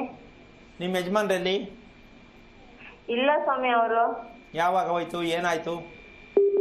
ಅವರು 2012ರಲ್ಲಿ ಹೋಗ್ಬಿಟ್ರು ಸ್ವಾಮಿ. ಮನೆ ಕಟ್ಟಿದ ಎಷ್ಟನೇ ಇಸ್ವಿಲಿ? ಏನ್ ಸ್ವಾಮಿ? ಮನೆ ಕಟ್ಟಿದ ಎಷ್ಟನೇ ಇಸ್ವಿಲಿ? ಮನೆ ಕಟ್ಟಿದ ದೇಶದಲ್ಲಿ ಗೊತ್ತಿಲ್ಲ ಸ್ವಾಮಿ. ಅದು ಮೊನ್ನೆ ವರ್ಷದಲ್ಲಿ 7-8 ವರ್ಷ ಆಯ್ತು ಸ್ವಾಮಿ ಮನೆ ಕಟ್ಟಿ. ಅಲ್ಲ, ನಿಮ್ಮ ಯಜಮಾನ್ರು ಮನೇಲಿ ಇದ್ರ ಕಟ್ಟದ ಮೇಲೆ ಅಂತ ಕೇಳಿದೆ. ಏನ್ ಸ್ವಾಮಿ? ನಿಮ್ಮ ಯಜಮಾನ್ರು ಮನೆ ಕಟ್ಟದ ಮೇಲೆ ಇದ್ರಾ? ಇಲ್ಲ ಸ್ವಾಮಿ, ಅವ್ರು ಇದ್ದಿಲ್ಲ ಸ್ವಾಮಿ. ಅವ್ರು ಹೋದ್ಮೇಲೆ ನಾವ್ ಮನೆ ಕಟ್ಟಿದ್ ಸ್ವಾಮಿ. ಮನೆ ಕಟ್ಟಬೇಕು ಅಂತ ನಿಮ್ಮ ಮನ್ಸಲ್ಲ, ನಿಮ್ಮ ಮಗನ ಮನ್ಸಲ್ಲಿ ಬಂತ? ಇಲ್ಲ ಸ್ವಾಮಿ, ನಮ್ ಮನ್ಸಲ್ಲೇ ಬಂತು. ಯಾಕಂದ್ರೆ ನಮ್ಗಿರಾಕ್ ಮನೆ ಇರ್ಲಿಲ್ಲ ಸ್ವಾಮಿ. ಓಕೆ. ಇರಕ್ ಮನೆ ಇಲ್ಲ, ಮನೆ ಕಟ್ಟಿದ್ರಿ ಅಲ್ವಾ? ಹೌದು. ಈಗ ನೀವು ಮನೆ ಕಟ್ಟುವುದಕ್ಕೆ ಮುಂಚೆ ಇದ್ದಂತಹ ಸ್ಥಿತಿಗೂ ಮನೆ ಕಟ್ಟದ ಮೇಲಿರೋ ಸ್ಥಿತಿಗೂ ನಿಮ್ಗೆ ವ್ಯತ್ಯಾಸ ಗೊತ್ತಾಗಿದ್ಯಾ? ಗೊತ್ತಾಗಿದೆ ಸ್ವಾಮಿ. ಯಾವ ಸರಿ ಯಾವ ತಪ್ಪು? ಯಾವ ಸರಿ ಅಂತ ಹೇಳಕ್ಕೆ ಸಾಧ್ಯ ಇಲ್ಲ ಸ್ವಾಮಿ. ಅಲ್ಲಮ್ಮ, ಮನೆ ಕಟ್ಟಕ್ ಮುಂಚೆ ನೆಮ್ಮದಿಯಾಗಿದ್ದೋ, ಮನೆ ಕಟ್ಟದ ಮೇಲೆ ನೆಮ್ಮದಿಯಾಗಿದ್ದೀವಿ, ಎರಡರಲ್ಲಿ ಯಾವ್ದು? ಕೆಳಗಡೆ ಮನೆ ಕಟ್ಟಾಗ ಸ್ವಲ್ಪ ನೆಮ್ಮದಿ ಇತ್ತು ಸ್ವಾಮಿ. ಮೇಲೆ ಮನೆ ಕಟ್ಟಾಗ ಒಂಚೂರು ನೆಮ್ಮದಿ ಇಲ್ಲ ಸ್ವಾಮಿ. ಅದೇ ಹೇಳ್ತಾ ಇರೋದು ನಾನು. ಅದೇ ಬೇಜಾರಾಗಿದೆ. ಈಗ ಯಾರು ನೀವೇ ತಾನೇ ಮನೆ ಕಟ್ಟಿದ್ದೋ? ಹೌದು ಸ್ವಾಮಿ. ಈಗ ಒಂದಂತೂ ತಿಳ್ಕೊಳ್ಳಿ, ನಿಮ್ಮ ಮನೆ ಉತ್ತರ ದಕ್ಷಿಣ ಜಾಸ್ತಿ ಇದೆಯಾ, ಪೂರ್ವ ಪಶ್ಚಿಮ ಜಾಸ್ತಿ ಇದೆಯಾ? ಅದು ಏನ್ ಸೂರ್ಯನ ಕಡೆ ಈ ನನ್ಗೆ ಗೊತ್ತಾಗ್ತಾ ಇಲ್ಲ ಸ್ವಾಮಿ. ಓಕೆ. ಸೂರ್ಯನ ಕಡೆ ಓಡಾಟ ಜಾಸ್ತಿ ಇದೆಯಾ, ಯಮನ್ ಕಡೆ ಓಡಾಟ ಜಾಸ್ತಿ ಇದೆಯಾ? ಸೂರ್ಯನ ಕಡೆ ಬಾಕ್ಲಿದೆ, ಆ ಕಡೆ ದೇವಮೂಲ ಕಡೆ ಮೆಟ್ಲಿದೆ ಸ್ವಾಮಿ. ಅಷ್ಟೇ ನನಗ್ ಗೊತ್ತು. ಓಕೆ. ನೀವೇ ಕಟ್ಸಿದ್ದ ಮನೆ? ಹೌದು ಸ್ವಾಮಿ, ನಾವೇ ಕಟ್ಸಿದ್ ಸ್ವಾಮಿ. ಓಕೆ. ಈಗ ವಿಚಾರಕ್ಕೆ ಬರೋಣ. ಸ್ವಾಮಿ, ನಿಮ್ಮ ಮಗನಿಗೆ ಮದುವೆ ಮಾಡೋದು ಮುಖ್ಯನಾ, ಆರೋಗ್ಯ ಚೆನ್ನಾಗಿರೋದು ಮುಖ್ಯನಾ? ಎರಡು ಬೇಕು ಸ್ವಾಮಿ. ಏನ್ ಮಾಡೋದು? ಈಗ ನಿಮ್ಮ ಮಗ ಆರೋಗ್ಯ ಚೆನ್ನಾಗಿದೆ ಅಂತೀರಾ ನೀವು? ಒಂದೊಂದ್ ಟೈಮ್ ಪರವಾಗಿಲ್ಲ ಸ್ವಾಮಿ, ಒಂದೊಂದ್ ಟೈಮ್ ಒಂಥರ ಇದ್ ಮಾಡ್ತಾರೆ. ಏನ್ ಮಾಡೋದು ಅರ್ಥ ಆಗ್ತಾ ಇಲ್ಲ ಸ್ವಾಮಿ. ಅಲ್ಲ, ಅರ್ಥ ಆಗೋದು ಇಲ್ಲ ಬಿಡಿ. ನೀವು ಅವಾಗಿಂದ ತಿಳ್ಕೊಂಡಿದ್ರೆ ಯಾಕೆ ಕಷ್ಟ ಬೀಳಬೇಕಿತ್ತು? ಒಂದು, ನಿಮ್ಮ ಮಗ ನಿದ್ದೆ ಮಾಡ್ತಕ್ಕಂಥ ಕ್ರಮ ಒಂದನ್ನು ತಿಳ್ಕೊಂಡಿದ್ರೆ ಸಾಕಾಗಿತ್ತು. ನೀವು ತಾಯಿ ಅನ್ನಿಸ್ಕೊಂಡವ್ರು. ನಿದ್ದೆ ಚೆನ್ನಾಗಿ ಮಾಡ್ತಾನಮ್ಮ ನಿಮ್ಮ ಮಗ? ಮಾಡ್ತಾನೆ ಸ್ವಾಮಿ. ನಿನ್ನ 6 ಗಂಟೆಗೆ ಎದ್ದು ಬಿಡ್ತಾನೆ ಅವನು. ಅದೇ ಬಂದಿರೋದು. ಅಲ್ಲಮ್ಮ, ರಾತ್ರಿ ತಡವಾಗಿ ಮಲಗೋದು, ಬೆಳಿಗ್ಗೆ ತಡವಾಗಿ ಹೇಳೋದು ಗೊತ್ತಿದ್ಯಾ ನಿಂಗೆ ಅಂದೆ? ಗೊತ್ತಿದೆ ಸ್ವಾಮಿ, ಗೊತ್ತಿದೆ. ಈಗ ನಿದ್ದೆ ಚೆನ್ನಾಗಿ ಮಾಡ್ಲಿಲ್ಲ ಅಂದ್ರೆ ಮದುವೆ ಯಾಕೆ ಅವನ್ಗೆ? ಏನ್ ಮಾಡೋದು ಸ್ವಾಮಿ, ವಯಸ್ಸು ಮೀರೋಗ್ತಾ ಇದೆಯಲ್ಲ. ಅಂದ್ರೆ ಮದುವೆ ಮಾಡಿದ್ಮೇಲೆ ಓಡೋಗ್ಬಿಟ್ಟು ಸರಿ ಹೆಂಡತಿ ಮದುವೆ ಮಾಡ್ಬೇಕು ನೀವು? ಅಲ್ಲ, ಏನಮ್ಮ ಅರ್ಥ ಇದೆಯಾ ತಾಯಿ? ಅವನಿಗೆ ನಿದ್ದೆನೇ ಕರೆಕ್ಟ್ ಆಗಿಲ್ಲ, ಮದುವೆ ಆದ್ಮೇಲೆ ನಿದ್ದೆ ಬರುತ್ತೆ ಅಂತ ನೀವು ಅನ್ಕೊಂಡಿರ್ಬೋದೇನೋ. ಹೆಂಡತಿ ಬಂದ್ ಖುಷಿಗೆ ನಿದ್ದೆ ಬಂದ್ಬಿಡತ್ತೆ ಅಂತ. ಅಪ್ರಾಣೆ ಬರಲ್ಲ ಅವ್ನಿಗೆ. ಈಗಿಂದಲ್ಲ, ನೀನು ಹೊಟ್ಟೆಲಿ ಇರ್ಬೇಕಾದ್ರೆ ನೀನೇ ಸ್ವಲ್ಪ ಜ್ಞಾಪಕ ಮಾಡ್ಕೋ. ನಿನಗೆ ಗರ್ಭ ವ್ಯವಸ್ಥೆ ನಿಮ್ಮ ಮಗು ಇದ್ದಾಗ 3ನೇ ತಿಂಗಳಿಂದ 4ನೇ ತಿಂಗಳಿಗೆ ನೀನು ಏನ್ ಸ್ಥಿತಿಯಲ್ಲಿದೆ ಸ್ವಲ್ಪ ಯೋಚನೆ ಮಾಡು. ನಿಮ್ಮ ಮಗು ನೀನು 3-4ನೇ ತಿಂಗಳು ಗರ್ಭವತಿ ಆಗಿದ್ದಾಗ ನಿನ್ನ ನಿದ್ದೆ, ನಿನ್ನ ಊಟ, ನಿನ್ನ ಬೇಜಾರು ಎಷ್ಟಿತ್ತು ನೋಡಮ್ಮ. ಹೌದು ಸ್ವಾಮಿ, ಪ್ರಾಬ್ಲಮ್ ಇತ್ತು ಸ್ವಾಮಿ. ಹಂಗಿದ ಮೇಲೆ ಈಗ ಆ ಮಗು ಏನಾಗಿದೆ? ಆರೋಗ್ಯ ಪೂರ್ಣ ಕೆಟ್ಟಿದೆ. ಅದನ್ನ ರಿಪೇರಿ ಮಾಡ್ಬೇಕಾ ಬೇಡವಾ ನೀನು? ಮಾಡ್ಬೇಕು ಸ್ವಾಮಿ. ಅದನ್ನ ಮಾಡು ಫಸ್ಟ್, ಆಮೇಲೆ ಮದುವೆ ಮಾಡುವಂತೆ.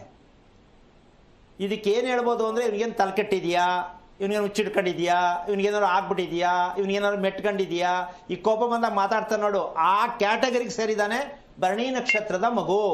ಅರ್ಥ ಆಯ್ತಾ? ಹಾ ಅರ್ಥ ಆಯ್ತು ಸ್ವಾಮಿ. ಅವನು ಕರೆಕ್ಟಾಗಿ ನಡ್ಕೊಳ್ಳಲ್ಲ, ಹೇಳಿದ್ದನ್ನು ಕೇಳಲ್ಲ.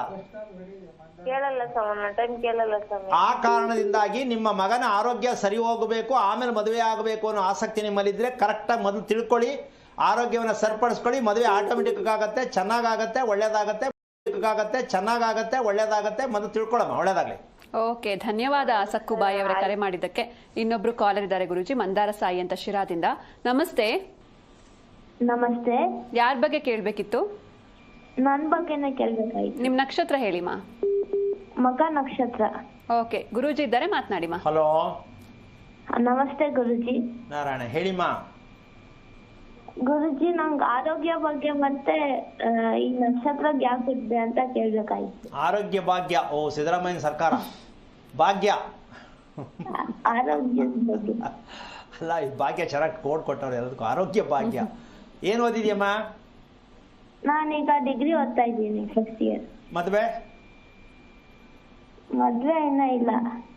ಎಷ್ಟು ವಯಸ್ಸಿಗೆ ನಿನಗೆ? 18. 18. ಚೆನ್ನಾಗಿ ಓದ್ತಾ ಇದೆಯಾ? ಚೆನ್ನಾಗಿ ಓದ್ತಾ ಇದೆಯಾ ಅಂದೆ? ಆ ಗುರುಜಿ ಓದ್ತಾ ಇದ್ದೀನಿ, ಪರವಾಗಿಲ್ಲ. ಓಕೆ.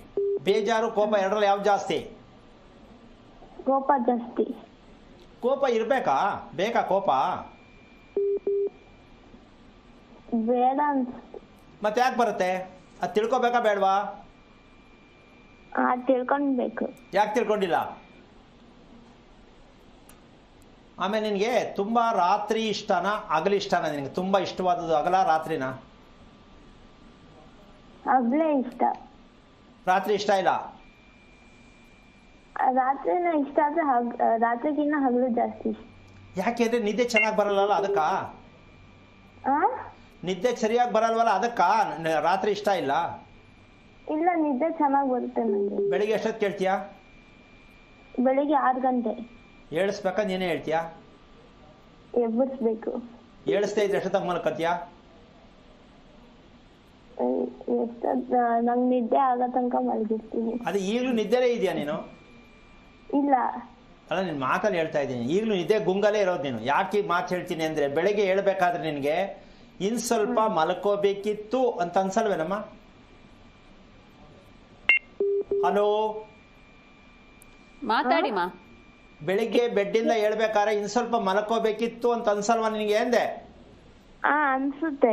ಅದ್ರ ಅರ್ಥ ಏನು? ನಿದ್ದೆ ರಾತ್ರಿ ಮಾಡೋ ನಿದ್ದೆ ಚೆನ್ನಾಗಿಲ್ಲ ಅಂತ ಅರ್ಥ, ಹೌದಾ? ಅರ್ಥ ಆಯ್ತಾ ಇಲ್ವಾ? ಅರ್ಥ ಆಯ್ತು. ನಿಮ್ಮ ಅಪ್ಪ ಏನ್ ಕೆಲಸ ಮಾಡೋದು? ಅಪ್ಪದ್ ಮೆಡಿಕಲ್ ಸ್ಟೋರ್ ಇದೆ. ಓಕೆ. ಅವ್ರು ಎಷ್ಟೊತ್ತು ರಾತ್ರಿ ಹೊತ್ತು ಮಲಗೋ ಅಭ್ಯಾಸ ನಿಮ್ಮಪ್ಪ? 11 ಗಂಟೆ. ಈಗ ಅರ್ಥ ಆಯ್ತಾ ಯಾಕೆ ಕೊಡ್ತೇನೆ ನೀನು ಮಕ ನಕ್ಷತ್ರದಲ್ಲಿ ಅಂತ? ನಿಮ್ಮಪ್ಪ ಊಟ ಮಾಡೋದು ಮಲ್ಕೊಳ್ಳೋದೆಲ್ಲ ಮಧ್ಯರಾತ್ರಿ ಅಭ್ಯಾಸ, ಹೌದಾನೆ? ಹೌದು. ಅದ್ರ ಪ್ರತಿಫಲನೇ ನೀನಿಗೆ ಮಾತ್ರ ನಂಬಿಟ್ಟು ಮಲ್ಕೋಬೇಕು. ಯಾಕೆಂದ್ರೆ ಅವ್ರು ಮೆಡಿಕಲ್ ಇದಾರಲ್ಲ, ಮಾತ್ರ ನೀನು ತಿನ್ನಲೇಬೇಕು. ಇನ್ನು ವಿದ್ಯಾಭ್ಯಾಸ ಭಗವಂತನ ಪ್ರೀತಿ, ನೆಮ್ಮದಿಗೆ ಹೇಳಂಗಿಲ್ಲ, ಕೋಪ ಜಾಸ್ತಿ, ಜೀವನ ಚೆನ್ನಾಗಿಲ್ಲ. ಏನು ಓದೋದ, ಮದುವೆ ಮಾಡ್ಕೊಳ್ಳೋದ, ಚೆನ್ನಾಗಿರೋದ, ನಿದ್ದೆ ಮಾಡೋದ, ಊಟ ಮಾಡೋದ, ಯಾವುದು ಗೊತ್ತಿಲ್ಲ. ಯಾವ ಪುರುಷಾರ್ಥಕ್ಕೆ 18 ವರ್ಷ ಕಾಲ ಕಳೆದಿದ್ಯಾ ನೀನು? ಯೋಚನೆ ಮಾಡು. ಇದು ತಿಳ್ಕೊಬೇಕು ಅಂತನ ಬೇಡ ಅಂತನ? ನಿಮ್ಮ ಅಪ್ಪನ ಕೋಸ್ಕೊಂಡು ಮಾತಾಡು. ಅಪ್ಪ, ನೀನು ಮೆಡಿಕಲ್ ಸ್ಟೋರ್ಗೆ ಹೋಯ್ತೀಯ ಸರಿ, ನನ್ನ ಆರೋಗ್ಯದ ಬಗ್ಗೆ ಸ್ವಲ್ಪ ತಿಳ್ಕೊಳ್ಳೋ ಪ್ರಯತ್ನ ಮಾಡು ತಂದೆ ಅಂತ ಕೇಳಿ ರಿಕ್ವೆಸ್ಟ್ ಮಾಡ್ಕೋ. ತಿಳ್ಕೊಳ್ಳೋ ಪ್ರಯತ್ನ ಮಾಡು ಫಸ್ಟು. ನಿನಗೆ ನಿದ್ದೆ ಚೆನ್ನಾಗಿ ರಾತ್ರಿ ಹೊತ್ತು ಸಮೃದ್ಧಿಯಾಗಿ ಮಲಕ್ಕೋಬೇಕು, ನಾನು 7 ಗಂಟೆ 7:30ಗೆಲ್ಲ ಮಲಗಬೇಕು ಅನ್ನುವಂಥ ಸ್ಥಿತಿ ನಿಮ್ಗೆ ಉತ್ಪತ್ತಿ ಆಗಬೇಕು ಮೆದುಳಲ್ಲಿ. ಆ ಮೆದುಳಲ್ಲಿ ಆ ಶಕ್ತಿ ಇಲ್ಲದ ಕಾರಣ, ಕರೆಕ್ಟಾಗಿ ತಿನ್ನದೇ ಇರುವ ಕಾರಣ ನಿನಗೆ ಯಾವ ಕಾರಣಕ್ಕೂ ನಿದ್ದೆ ಕರೆಕ್ಟಾಗಿ ಬರಲ್ಲ. ಅದರಿಂದ ಏನಾಗತ್ತೆ, ನಿನಗೆ ಏನು ಮೇಲೂ ಇಷ್ಟ ಆಗಲ್ಲ, ಕೋಪ ಒಂದೇ ಬಂಡವಾಳ. ಇದನ್ನ ನೀನು ದೂರ ಮಾಡಬೇಕಂದ್ರೆ ತಿಳ್ಕೊಳ್ಳೋಕೆ ಪ್ರಯತ್ನ ಮಾಡು. ಒಳ್ಳೆಯದಾಗಲಿ. ಓಕೆ, ಧನ್ಯವಾದ ಕರೆ ಮಾಡಿದ್ದಕ್ಕೆ. ಇನ್ನೊಬ್ರು ಕಾಲರ್ ಇದ್ದಾರೆ ಗುರುಜಿ, ಗಿರ್ಜಮ್ಮ ಅಂತ ಬೆಂಗಳೂರಿಂದ. ನಮಸ್ತೆ. ನಮಸ್ತೆ ಮೇಡಮ್. ಯಾರ ಬಗ್ಗೆ ಕೇಳಬೇಕಿತ್ತು? ಮಗನ ಬಗ್ಗೆ ಕೇಳಬೇಕಿತ್ತು. ಅವ್ರ ನಕ್ಷತ್ರ ಹೇಳಿಮಾ. ನಕ್ಷತ್ರ ಉತ್ತರ ಒಬ್ಬ ನಕ್ಷತ್ರ. ಓಕೆ, ಗುರೂಜಿ ಇದ್ದಾರೆ, ಮಾತನಾಡಿ. ಹಲೋ, ಹಲೋ ಗುರೂಜಿ ನಮಸ್ತೆ ಸರ್. ನಾರಾಯಣ ಹೇಳಮ್ಮ, ಯಾರು ಮಗನ ಉತ್ತರಾಭಾದ್ರ? ಮಗ ಸರ್. ಎಷ್ಟು ವಯಸ್ಸು ಅವನಿಗೀಗ 29 ಸರ್. ಏನಾಗ್ಬೇಕು ಅವನಿಗೆ? ಮದುವೆ ಆಗ್ಬೇಕಿತ್ತು. ಮದುವೆ ಆಗಬೇಕಿತ್ತು. ನಿಮ್ಮ ಯಜಮಾನ್ ಏನು ಕೆಲಸ ಮಾಡ್ತಾರೆ? ಅವರು ಅಗ್ರಿಕಲ್ಚರ್ ಸರ್. ಓಕೆ. ನಿಮ್ಮಲ್ಲಿ ರಕ್ತ ಬಲಿ ಕೊಡುವಂತ ಅಭ್ಯಾಸ ಯಾವ ದೇವ್ರಿಗೆ ಮಾಡ್ತೀರಾ? ರಕ್ತ ಬಂದಿದ್ದಿಲ್ಲ ಸರ್ ನಾವು. ಅಲ್ಲಮ್ಮ, ಆ ದೇವ್ರಿಗೆ ಹೋಗೋದು ದೇವಸ್ಥಾನಕ್ಕೆ ಯಾವ ದೇವಸ್ಥಾನಕ್ಕೆ ಹೋಗ್ತೀರಾ ಅಂತ ನೀವು ಕೊಡ್ತೀರಾ ಅಂತ ಅಲ್ಲ. ಹೌದು ಸರ್. ರಕ್ತ ಬಲಿ ನಾಯಕನಟ್ಟಿ ಹೋಗ್ತೇವೆ. ಏನ್ ಮಾಡ್ತೀರಾ ಅಲ್ಲಿ?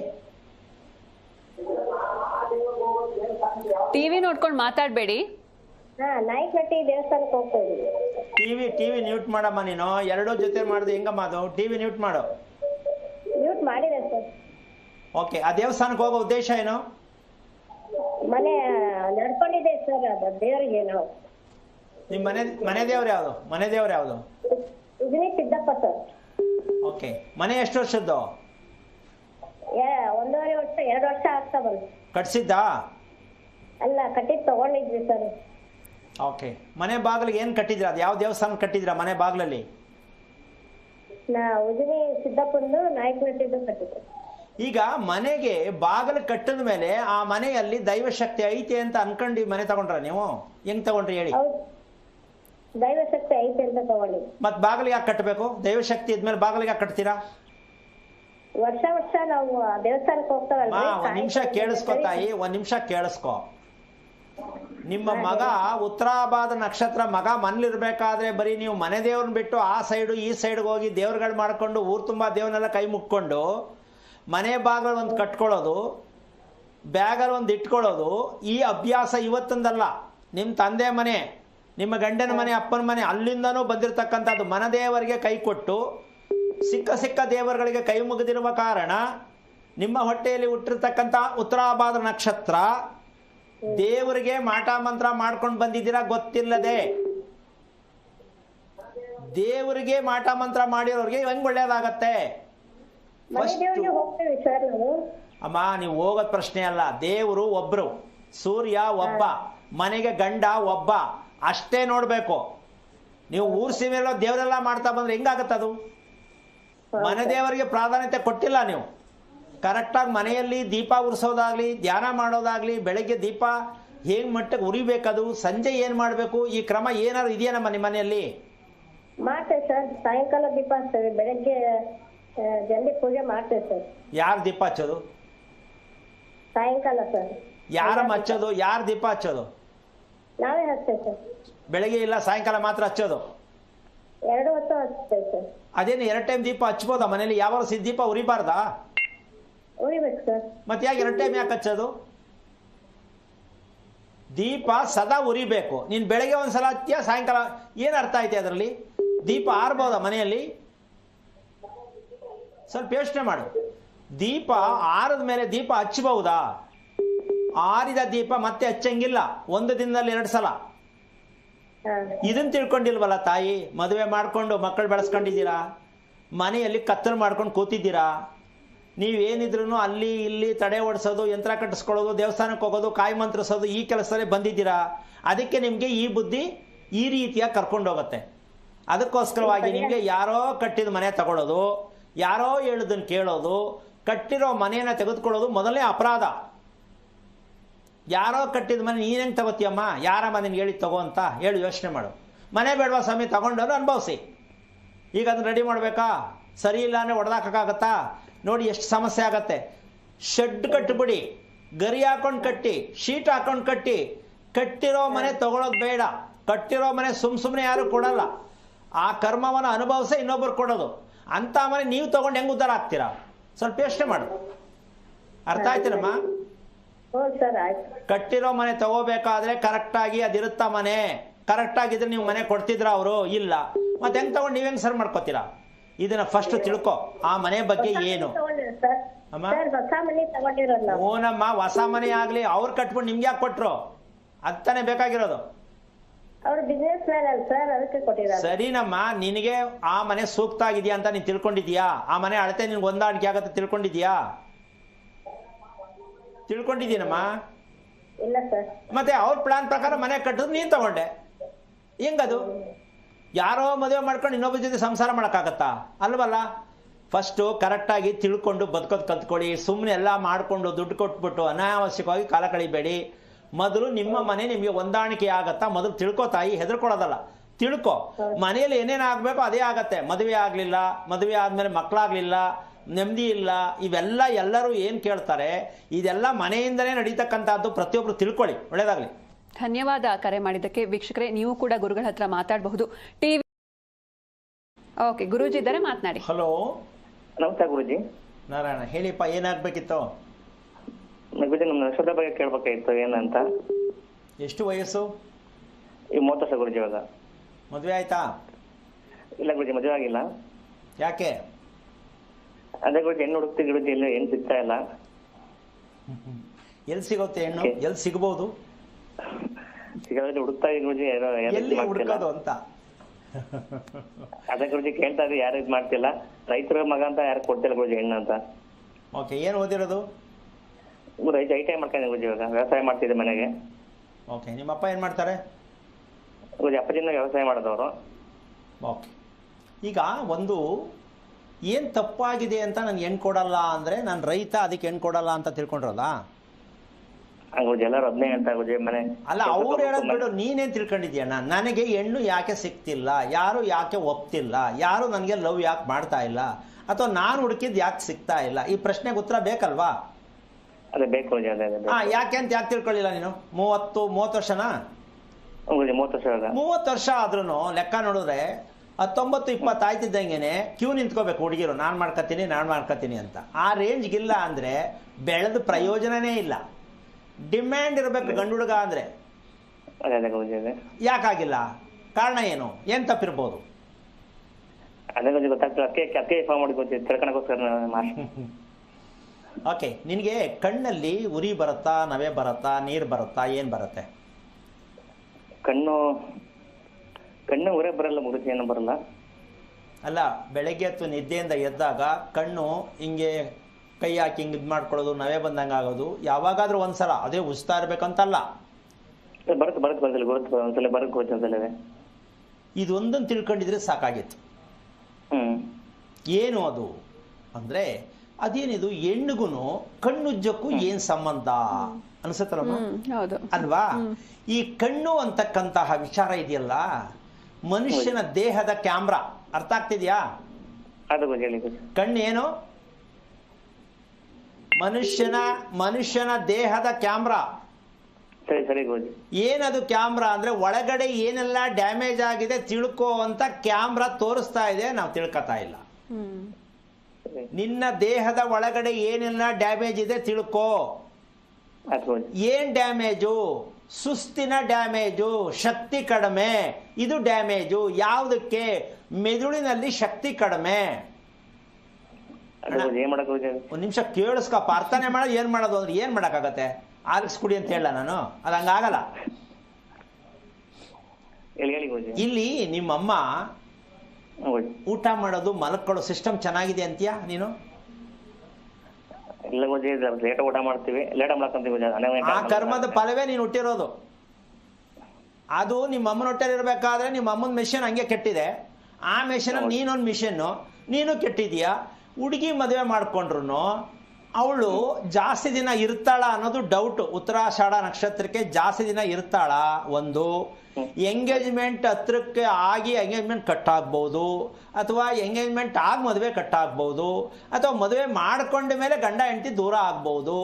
ಇಂಥ ರಹಸ್ಯವನ್ನು ತೋರಿಸುತ್ತೆ ಉತ್ತರಾಷಾಢ ನಕ್ಷತ್ರ. ಯಾವ್ದು ತಿಳ್ಕೊಬೇಕಿತ್ತು ನೀನು? ತಿಳ್ಕೊಳ್ಳದೆ ನೀನು ಯಾಕಣ್ಣ ಹುಡುಕ್ತಾ ಇದೆಯಾ? ಎಲ್ಲಣ್ಣ ಹುಡುಕ್ತೀಯ ನೀನು? ಹುಡುಕಿದ್ರು ಬರೀ ಪ್ರಯೋಜನ ಇಲ್ಲ, ಬೇಜಾರಾಗತ್ತೆ, ನಿರಾಸೆ ಆಗತ್ತೆ, ಕೋಪ ಬರುತ್ತೆ. ಯಾರಿಗೆ ಬೇಕು ಹೋಗಿ ಮದುವೆನೇ ಬೇಡ ಅನ್ನೋ ಮಟ್ಟಕ್ಕೆ ಹೋಗ್ತೀಯಾ? ಹೆಂಗಿದು ನಿನ್ನ ಜೀವನ? ನಿನ್ನ ಆರೋಗ್ಯ ಚೆನ್ನಾಗಿರ್ಬೇಕಾ ಬೇಡ?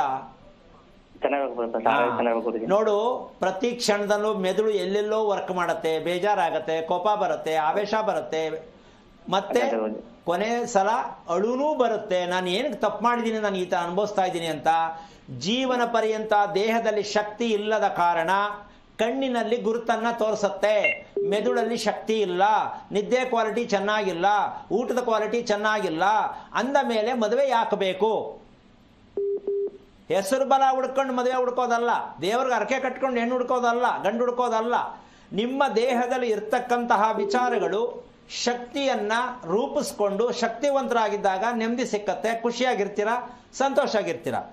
ನೀನು ನಿನ್ನ ವಯಸ್ಸಿಗೆ ನನಗೆ ಸ್ವಲ್ಪ ಅವಾಗವಾಗ ಸುಸ್ತಾದಂಗೆ ಆಗತ್ತೆ ಅಂತ ಎಷ್ಟು ಸಲ ನೀನು ಗಮನಿಸಿಲ್ಲ? ನೋಡಪ್ಪ, ಮದುವೆ ಇಲ್ಲ, ಏನಿಲ್ಲ, ಮಗು ಇಲ್ಲ, ಏನಿಲ್ಲ, ಈಗಲೇ ಸುಸ್ತು, ಇನ್ನು ಮುಂದೆ ಹೆಂಗ್ ಸುಸ್ತು ನೀನೇ ಯೋಚನೆ ಮಾಡು. ಈಗ ಶಾಸ್ತ್ರ ಹೇಳೋರು ನಿನ್ ಸುಸ್ತಾಗಿದೆ ಅಂತ ಕೇಳಾರ? ಇಲ್ಲ, ಉದ್ದು ಕಾಣಿಸ್ತಾವನೆ, ಮದುವೆ ಮಾಡಿ ಕಳಿಸ್ತಾರೆ. ಇನ್ನ ಹೆಂಡತಿ ಕತೆ ಏನು? ಹೆಂಡತಿನ ಹೆಂಗ್ ಚೆನ್ನಾಗಿ ನೋಡ್ಕೊಳಕ್ಕಾಗತ್ತೆ? ದೇಹದಲ್ಲಿ ಶಕ್ತಿನೇ ಇಲ್ಲ ಅಂದ್ರೆ ಪ್ರೀತಿ ಬರಲ್ಲ, ಪ್ರೀತಿ ಇಲ್ಲ ಅಂದ್ರೆ ಗಂಡ ಹೆಂಡತಿ ಚೆನ್ನಾಗಿರಲ್ಲ. ಇನ್ನು ಮದುವೆ ಯಾಕಿದು? ನಮ್ಮ ದೇಶದಲ್ಲಿ ಆಗ್ತಿರ್ತಕ್ಕಂಥ ದೊಡ್ಡ ಅನಾಹುತ ಏನು ಅಂದ್ರೆ, ಹೆಣ್ಣು ಗಂಡಿನಲ್ಲಿ ಶಕ್ತಿ ಇದೆಯಾ ಅಂತ ಕಂಡಿಡಿತಕ್ಕಂಥದ್ದು ಶಾಸ್ತ್ರ, ದೇಹಶಾಸ್ತ್ರ. ಇದು ಯಾರಿಗೂ ಗೊತ್ತಿಲ್ಲ, ಗೊತ್ತಾಗೋದು ಇಲ್ಲ. ದೇಹದಲ್ಲಿ ಶಕ್ತಿ ಬೇಕಾ ಬೇಡವಾ? ಪುರೋಹಿತರಿಗೆ ನಾನು ಕೇಳಿದ್ರೆ, ಯಾರು ತಾಕತ್ತು ದಮ್ಮು ಇದ್ರೆ, ಈ ಬದಲಾವಣೆ ಯಾಕೆ ನಾನು ಮಾತಾಡ್ತೀನಿ ಅಂದ್ರೆ ರಾಜಕೀಯದಲ್ಲಿ ಬಳಸ್ತಾರೆ ದಮ್ಮು ತಾಕತ್ತು ಅಂತ. ಈಗ ನಾನು ಬಳಸ್ತಾ ಇದ್ದೀನಿ, ನಿಮ್ಮಲ್ಲ ತಾಕತ್ತು ದಮ್ ಇದ್ರೆ ಹೆಣ್ಣು ಗಂಡಿಗೆ ಶಕ್ತಿ ಇರಬೇಕಾ ಇರಬೇಡವಾ? ದಯವಿಟ್ಟು ತಿಳ್ಕೊಳ್ಳಿ. ಈ ಶಕ್ತಿ ಇರಬೇಕಾ ಇರಬೇಡವಾ? ಜ್ಯೋತಿಷ್ಯದಲ್ಲಿ ಇಲ್ಲ, ಪಂಚಾಂಗದಲ್ಲಿ ಇಲ್ಲ, ಜಾತಕದಲ್ಲಿ ಇಲ್ಲ. ಮತ್ತೆ ನೀವು ಮದುವೆ ಮಾಡ್ಕೊ ಅಂತ ಹೆಂಗೆ ಹೇಳ್ತೀರಾ? ಈ ಹೆಣ್ಣಿಗೆ ಗಂಡು ಮದುವೆ ಮಾಡಿಸು ಅಂತ ನೀವು ಹೆಂಗೆ ಹೇಳ್ತೀರಾ? ಅವ್ರು ಹೆಂಗೆ ಮಾಡ್ತಾರೆ? ಇದು ನೀನೇ ತಿಳ್ಕೊಳ್ಳಿ, ನಿನ್ನ ಮೂಲಕ ಎಲ್ಲ ತಿಳ್ಕೊಳ್ಳಿ ಅಂತ ನೀನು ಯೋಚನೆ ಮಾಡಕ್ ಹೋಗ್ಬೇಡ. ಫಸ್ಟ್ ನೀನು ಹಾಗೆ ಸರ್ ಮಾಡ್ಕೋಬೇಕಾ ಬೇಡಪ್ಪ? ನೀನು ಹೆಣ್ಣನ್ನ ಹುಡುಕಬಾರ್ದು, ಹುಡುಗಿ ನಿನ್ನೆ ಹುಡ್ಕೊಂಡ್ ಬರ್ಬೇಕು. ಅಂದ್ರೆ ಹುಡುಗಿ ಮನೆಯವರು, ಹುಡುಗಿ ಹುಡ್ಕೊಂಡ್ ಬರಲ್ಲ, ಹುಡುಗಿ ಮನೆಯವ್ರು ಹುಡ್ಕೊಂಡ್ ಬರ್ಬೇಕು, ನಾನು ಕೊಡ್ತೀನಿ ಅಂತ. ಹಂಗಾಗ್ಬೇಕಾ ಬೇಡ? ಫಸ್ಟ್ ಅದನ್ನ ತಿಳ್ಕೊ. ಈಗ ನಾನು ಇದನ್ನೆಲ್ಲ ಕೂತ್ಕೊಂಡು ಮಾತಾಡಕ್ ಆಗಲ್ಲ. ನೀನು ಕಾರ್ಯಕ್ರಮದಲ್ಲಿ ನೋಡ್ತಿದ್ಯಾ, ಇದನ್ನ ತಿಳ್ಕೊಳ್ಳೇಬೇಕು ಅಂತ ಗುರುಗಳ ಮೂಲಕ ತಿಳ್ಕೊಳ್ಳೋಣ ಪ್ರಯತ್ನ ಪಟ್ಟು ಆಸೆ ಇದ್ರೆ ನೀನು ಕರೆ ಮಾಡಿ ಅಪಾಯಿಂಟ್ಮೆಂಟ್ ತಗೊಂಡು ತಿಳ್ಕೊಳ್ಳೋ ಪ್ರಯತ್ನ ಮಾಡು. ನಾವು ಪ್ರಯತ್ನ ಮಾಡೋಣ. ಒಳ್ಳೇದಾಗಲಿ. ಧನ್ಯವಾದ ಕರೆ ಮಾಡಿದ್ದಕ್ಕೆ. ಇನ್ನೊಬ್ರು ಕಾಲರ್ ಇದ್ದಾರೆ ಗುರುಜಿ, ಅಕ್ಕಚಪ್ಪ ಅಂತ ಚಿಕ್ಕಬಳ್ಳಾಪುರದಿಂದ. ನಮಸ್ತೆ. ನಮಸ್ತೆ ಮೇಡಮ್ ಅವರೇ. ಯಾರ ಬಗ್ಗೆ ಕೇಳಬೇಕಿತ್ತು? ಮೇಡಮ್ ಅವ್ರ ಸ್ವಲ್ಪ ಮನೆ ಬಗ್ಗೆ ಕೇಳಬೇಕಾಗಿತ್ತು. ಓಕೆ, ಗುರೂಜಿ ಇದ್ದಾರೆ, ಮಾತನಾಡಿ ಸರ್. ಹಲೋ, ನಮಸ್ಕಾರ ಸ್ವಾಮೀಜಿಗಳೇ. ನಾರಾಯಣ, ಹೇಳಿಪ್ಪ. ಏನು ಮನೆ ತಮ್ಮನ್ನು ಭೇಟಿ ಆಗ್ಬೇಕಂತ ಸುಮಾರು ಒಂದು 6-7 ತಿಂಗಳು ಮಾತಾಡ್ತಾ ಇದ್ದ ಸ್ವಾಮಿಗಳೇ. ಆಯ್ತಾ ಇಲ್ಲ? ಆಗ್ತಾ ಇಲ್ಲ ಸ್ವಾಮಿ. ಓಕೆ, ನಿಮ್ ನಕ್ಷತ್ರ ಯಾವುದು ಸ್ವಾಮಿ? ಒಂದು ನಿಮಿಷ ಸ್ವಾಮಿ. ಸ್ವಾಮಿ ಕೃತಿಕಾ ನಕ್ಷತ್ರ ಸ್ವಾಮಿ. ಕೃತಿಕಾ ನಕ್ಷತ್ರನಾ? ಹಾ ಹೇಳಿ, ಏನಾಗ್ಬೇಕಿತ್ತು ಸ್ವಾಮಿಗಳು? ಮೇಷರಾಶಿ. ಸಾಕು ಸಾಕು, ನಕ್ಷತ್ರ ಹೇಳಿದ್ರೆ ಸಾಕು. ಆಮೇಲೆ ಮಗನು ಗಾಡಿ ಬೇಕು, ಗಾಡಿ ತೆಗೆದುಬಿಟ್ಟಿದ್ದಾರೆ. ಏನಮ್ಮ? ಏನೇನಂದ್ರೆ? ಗಾಡಿ ತೆಗೆದುಬಿಟ್ಟಿದ್ದಾರೆ ಸ್ವಾಮಿ. ತಗೊಂಡಿದ್ದೀರಾ? ಅಲ್ಲ, ಮಗನ ಗಾಡಿ ಬೇಕಂತ ಗಾಡಿ ಬಗ್ಗೆ ಇದು ಮಾಡ್ತಾ ಇದ್ದಾರೆ. ಆಮೇಲೆ ನಾವು ಮನೆ ಇರೋದು ಮಾರಮ್ಮ ದೇವಸ್ಥಾನ ಹಿಂದ್ಗಡೆ. ಮಾರಮ್ಮ ದೇವಸ್ಥಾನ ಹಿಂದ್ಗಡೆ ಎದುರುಗಡೆ ರಾಮಮೂರ್ತಿ ಅವರು 100 ಮೀಟರ್ ಅಲ್ಲಿ ಈರು ಉತ್ಸವ ದೇವಸ್ಥಾನ. ನಮಗೂ 300 ಮೀಟರ್ ಇದೆ ದೂರ. ಸರಿ, ಆಯ್ತು ಹೇಳಿ. ಮಾರಮ್ಮ ದೇವಸ್ಥಾನ ಪಕ್ಕದಲ್ಲೇ ಇರೋದು. ಆಯ್ತು, ಮುಂದೆ ಕೇಳಿ. ಅದಕ್ಕೆ ಯಾವ ತರ ಗೊತ್ತಾಗುತ್ತೆ? ಯಾವ ತರ ಅಂದ್ರೆ, ಮನೆ ಕಟ್ಟಾಯ್ತು, ಸುತ್ತ ದೇವಸ್ಥಾನ ತೆಗಿಯಕ್ಕಾಗಲ್ಲ, ನಿಮ್ ಮನೇನು ತೆಗಿಯಕ್ಕಾಗಲ್ಲ. ಇದು ಕೇಳೋದ್ರ ಪ್ರಶ್ನೆಗೆ ಉತ್ತರ ಸಿಗುತ್ತಾ ನಿಮ್ಗೆ? ಒಂದ್ ನಿಮಿಷ ಕೇಳಿ. ನೀವು ಫಸ್ಟ್ ಕೃತಿಕಾ ನಕ್ಷತ್ರದಲ್ಲಿ ಹುಟ್ಟಿದ ಮೇಲೆ ಯಾವುದೇ ಕಾರಣಕ್ಕೆ ಕ್ವಾಲಿಟಿ ಜೀವನ ಸಿಕ್ಕಲ್ಲ. ನಿದ್ದೆ ಮಾಡಕ್ಕೆ ಯೋಚನೆ ಎಲ್ಲ ಇರುತ್ತೆ, ಅನುಕೂಲ. ಹೌದು, ನಿದ್ದೆ ಮಾಡಕ್ ಯೋಚನೆ, ನೆಮ್ಮದಿಯಾಗಿರಕ್ಕೆ ಯೋಚನೆ, ಯಾರು ನಮ್ಗೆ ಯಾಕೆ ತೊಂದರೆ ಕೊಡ್ತಾರೆ, ಏನಕ್ಕಪ್ಪ ಹಿಂಗ ಆಗ್ತಾ ಇದೆ ಅಂತ ಯೋಚನೆ, ನೆಮ್ಮದಿ ಇಲ್ಲದ ಜೀವನ ನಿಮ್ದು. ಈಗ ಇದನ್ನ ತಿಳ್ಕೋಬೇಕಾ, ಇದನ್ನ ಶಾಸ್ತ್ರ ಕೇಳಬೇಕಾ, ನೀವೇ ಯೋಚನೆ ಮಾಡಿ. ಕೃತಿಕಾ ನಕ್ಷತ್ರಕ್ಕೆ ಒಂದು ಮಗು ಹುಟ್ಟಿದ್ರೆ ಆಸ್ತಿ ಹೇಗಿರುತ್ತೆ, ಮನೆ ಹೇಗಿರುತ್ತೆ, ಮಕ್ಳು ಹೇಗಿರ್ತಾರೆ, ಹೆಂಡತಿ ಹೇಗಿರ್ತಾಳೆ, ನಾನು ಹೇಗಿರ್ತೀನಿ, ಇದು ತಿಳ್ಕೋಬೇಕಾ ಬೇಡವಾ? ತಿಳ್ಕೊಳ್ಳೋ ಪ್ರಯತ್ನ ಮಾಡಿ. ದೇವಸ್ಥಾನನೇ ಇರ್ಲಿ, ತೊಂದರೆ ಇಲ್ಲ. ದೇವಸ್ಥಾನ ಪಕ್ಕ ಇದ್ದ ತಕ್ಷಣ ತಪ್ಪು ಅಂತಲ್ಲ. ನಾನು ಕೃತಿಕಾ ನಕ್ಷತ್ರಕ್ಕೆ ಬಂದಿರುವ ಕಾರಣ ದೇವರಿಗೂ ಮತ್ತೆ ಸತ್ತವರಿಗೂ ಒಂದೇ ಸಮಯದಲ್ಲಿ ಎಡೆ ಆಗ್ತಕ್ಕಂಥ ಸಂಪ್ರದಾಯ ನಿಮ್ಮಲ್ಲಿದೆ, ಹೌದಾನೆ? ಅದಕ್ಕೆ ಕೃತಿಕಾ ನಕ್ಷತ್ರಕ್ಕೆ ಬಂದಿರೋದು. ಇಲ್ಲ ಈ ಕಡೆನೂ ಇಲ್ಲ, ಇಲ್ಲ ಆ ಕಡೆ ಇಲ್ಲ. ದೇವ್ರ ಪೂಜೆ ಮಾಡ್ಬೇಕಾ, ಸತ್ತವ್ರ ತಿಥಿ ಮಾಡ್ಬೇಕಾ, ಎರಡೂ ಗೊತ್ತಿಲ್ಲ. ಆ ಕಾರಣದಿಂದಾಗಿ ಪಾಕಿಸ್ತಾನ ಕಡೆ ಆಗ್ಬಿಟ್ಟಿದೀವಿ ನಾವು. ಭಾರತ ದೇಶ ಹೋಗಿ ಪಾಕಿಸ್ತಾನ ಆಗ್ಬಿಟ್ಟಿದೀವಿ. ಯಾಕೆ ಇದೆಲ್ಲ ನಮ್ಗೆ ಗೊತ್ತಿಲ್ಲ ಅಂತ. ಇದನ್ನ ತಿಳ್ಕೊಳ್ಳೋ ಪ್ರಯತ್ನ ಮಾಡಿ. ಒಳ್ಳೇದಾಗಲಿ. ಓಕೆ, ಧನ್ಯವಾದ ಕರೆ ಮಾಡಿದ್ದಕ್ಕೆ. ಗುರೂಜಿ, ನೀವಾಗಲೇ ಹೇಳ್ತಾ ಇದ್ರಿ ಮನೆಯೊಳಗೆ ಸೂರ್ಯಕಿರಣ ಬೀಳ್ಬೇಕು ಅಂತ, ಅದನ್ನು ಮುಂದುವರಿಸಿ. ಈಗ ನಮ್ಮಲ್ಲಿ ತಿಳ್ಕೊಳ್ಬೇಕಾಗಿರ್ತಕ್ಕಂತಹ ವಿಚಾರ, ಸೂರ್ಯ ಅಂತಕ್ಕಂತಹ ಒಂದು ವಿಷಯಕ್ಕೆ ಬಂದಾಗ ಆತ್ಮಕ್ಕೆ ಸಂಬಂಧಪಟ್ಟಂತವನು ಸೂರ್ಯ.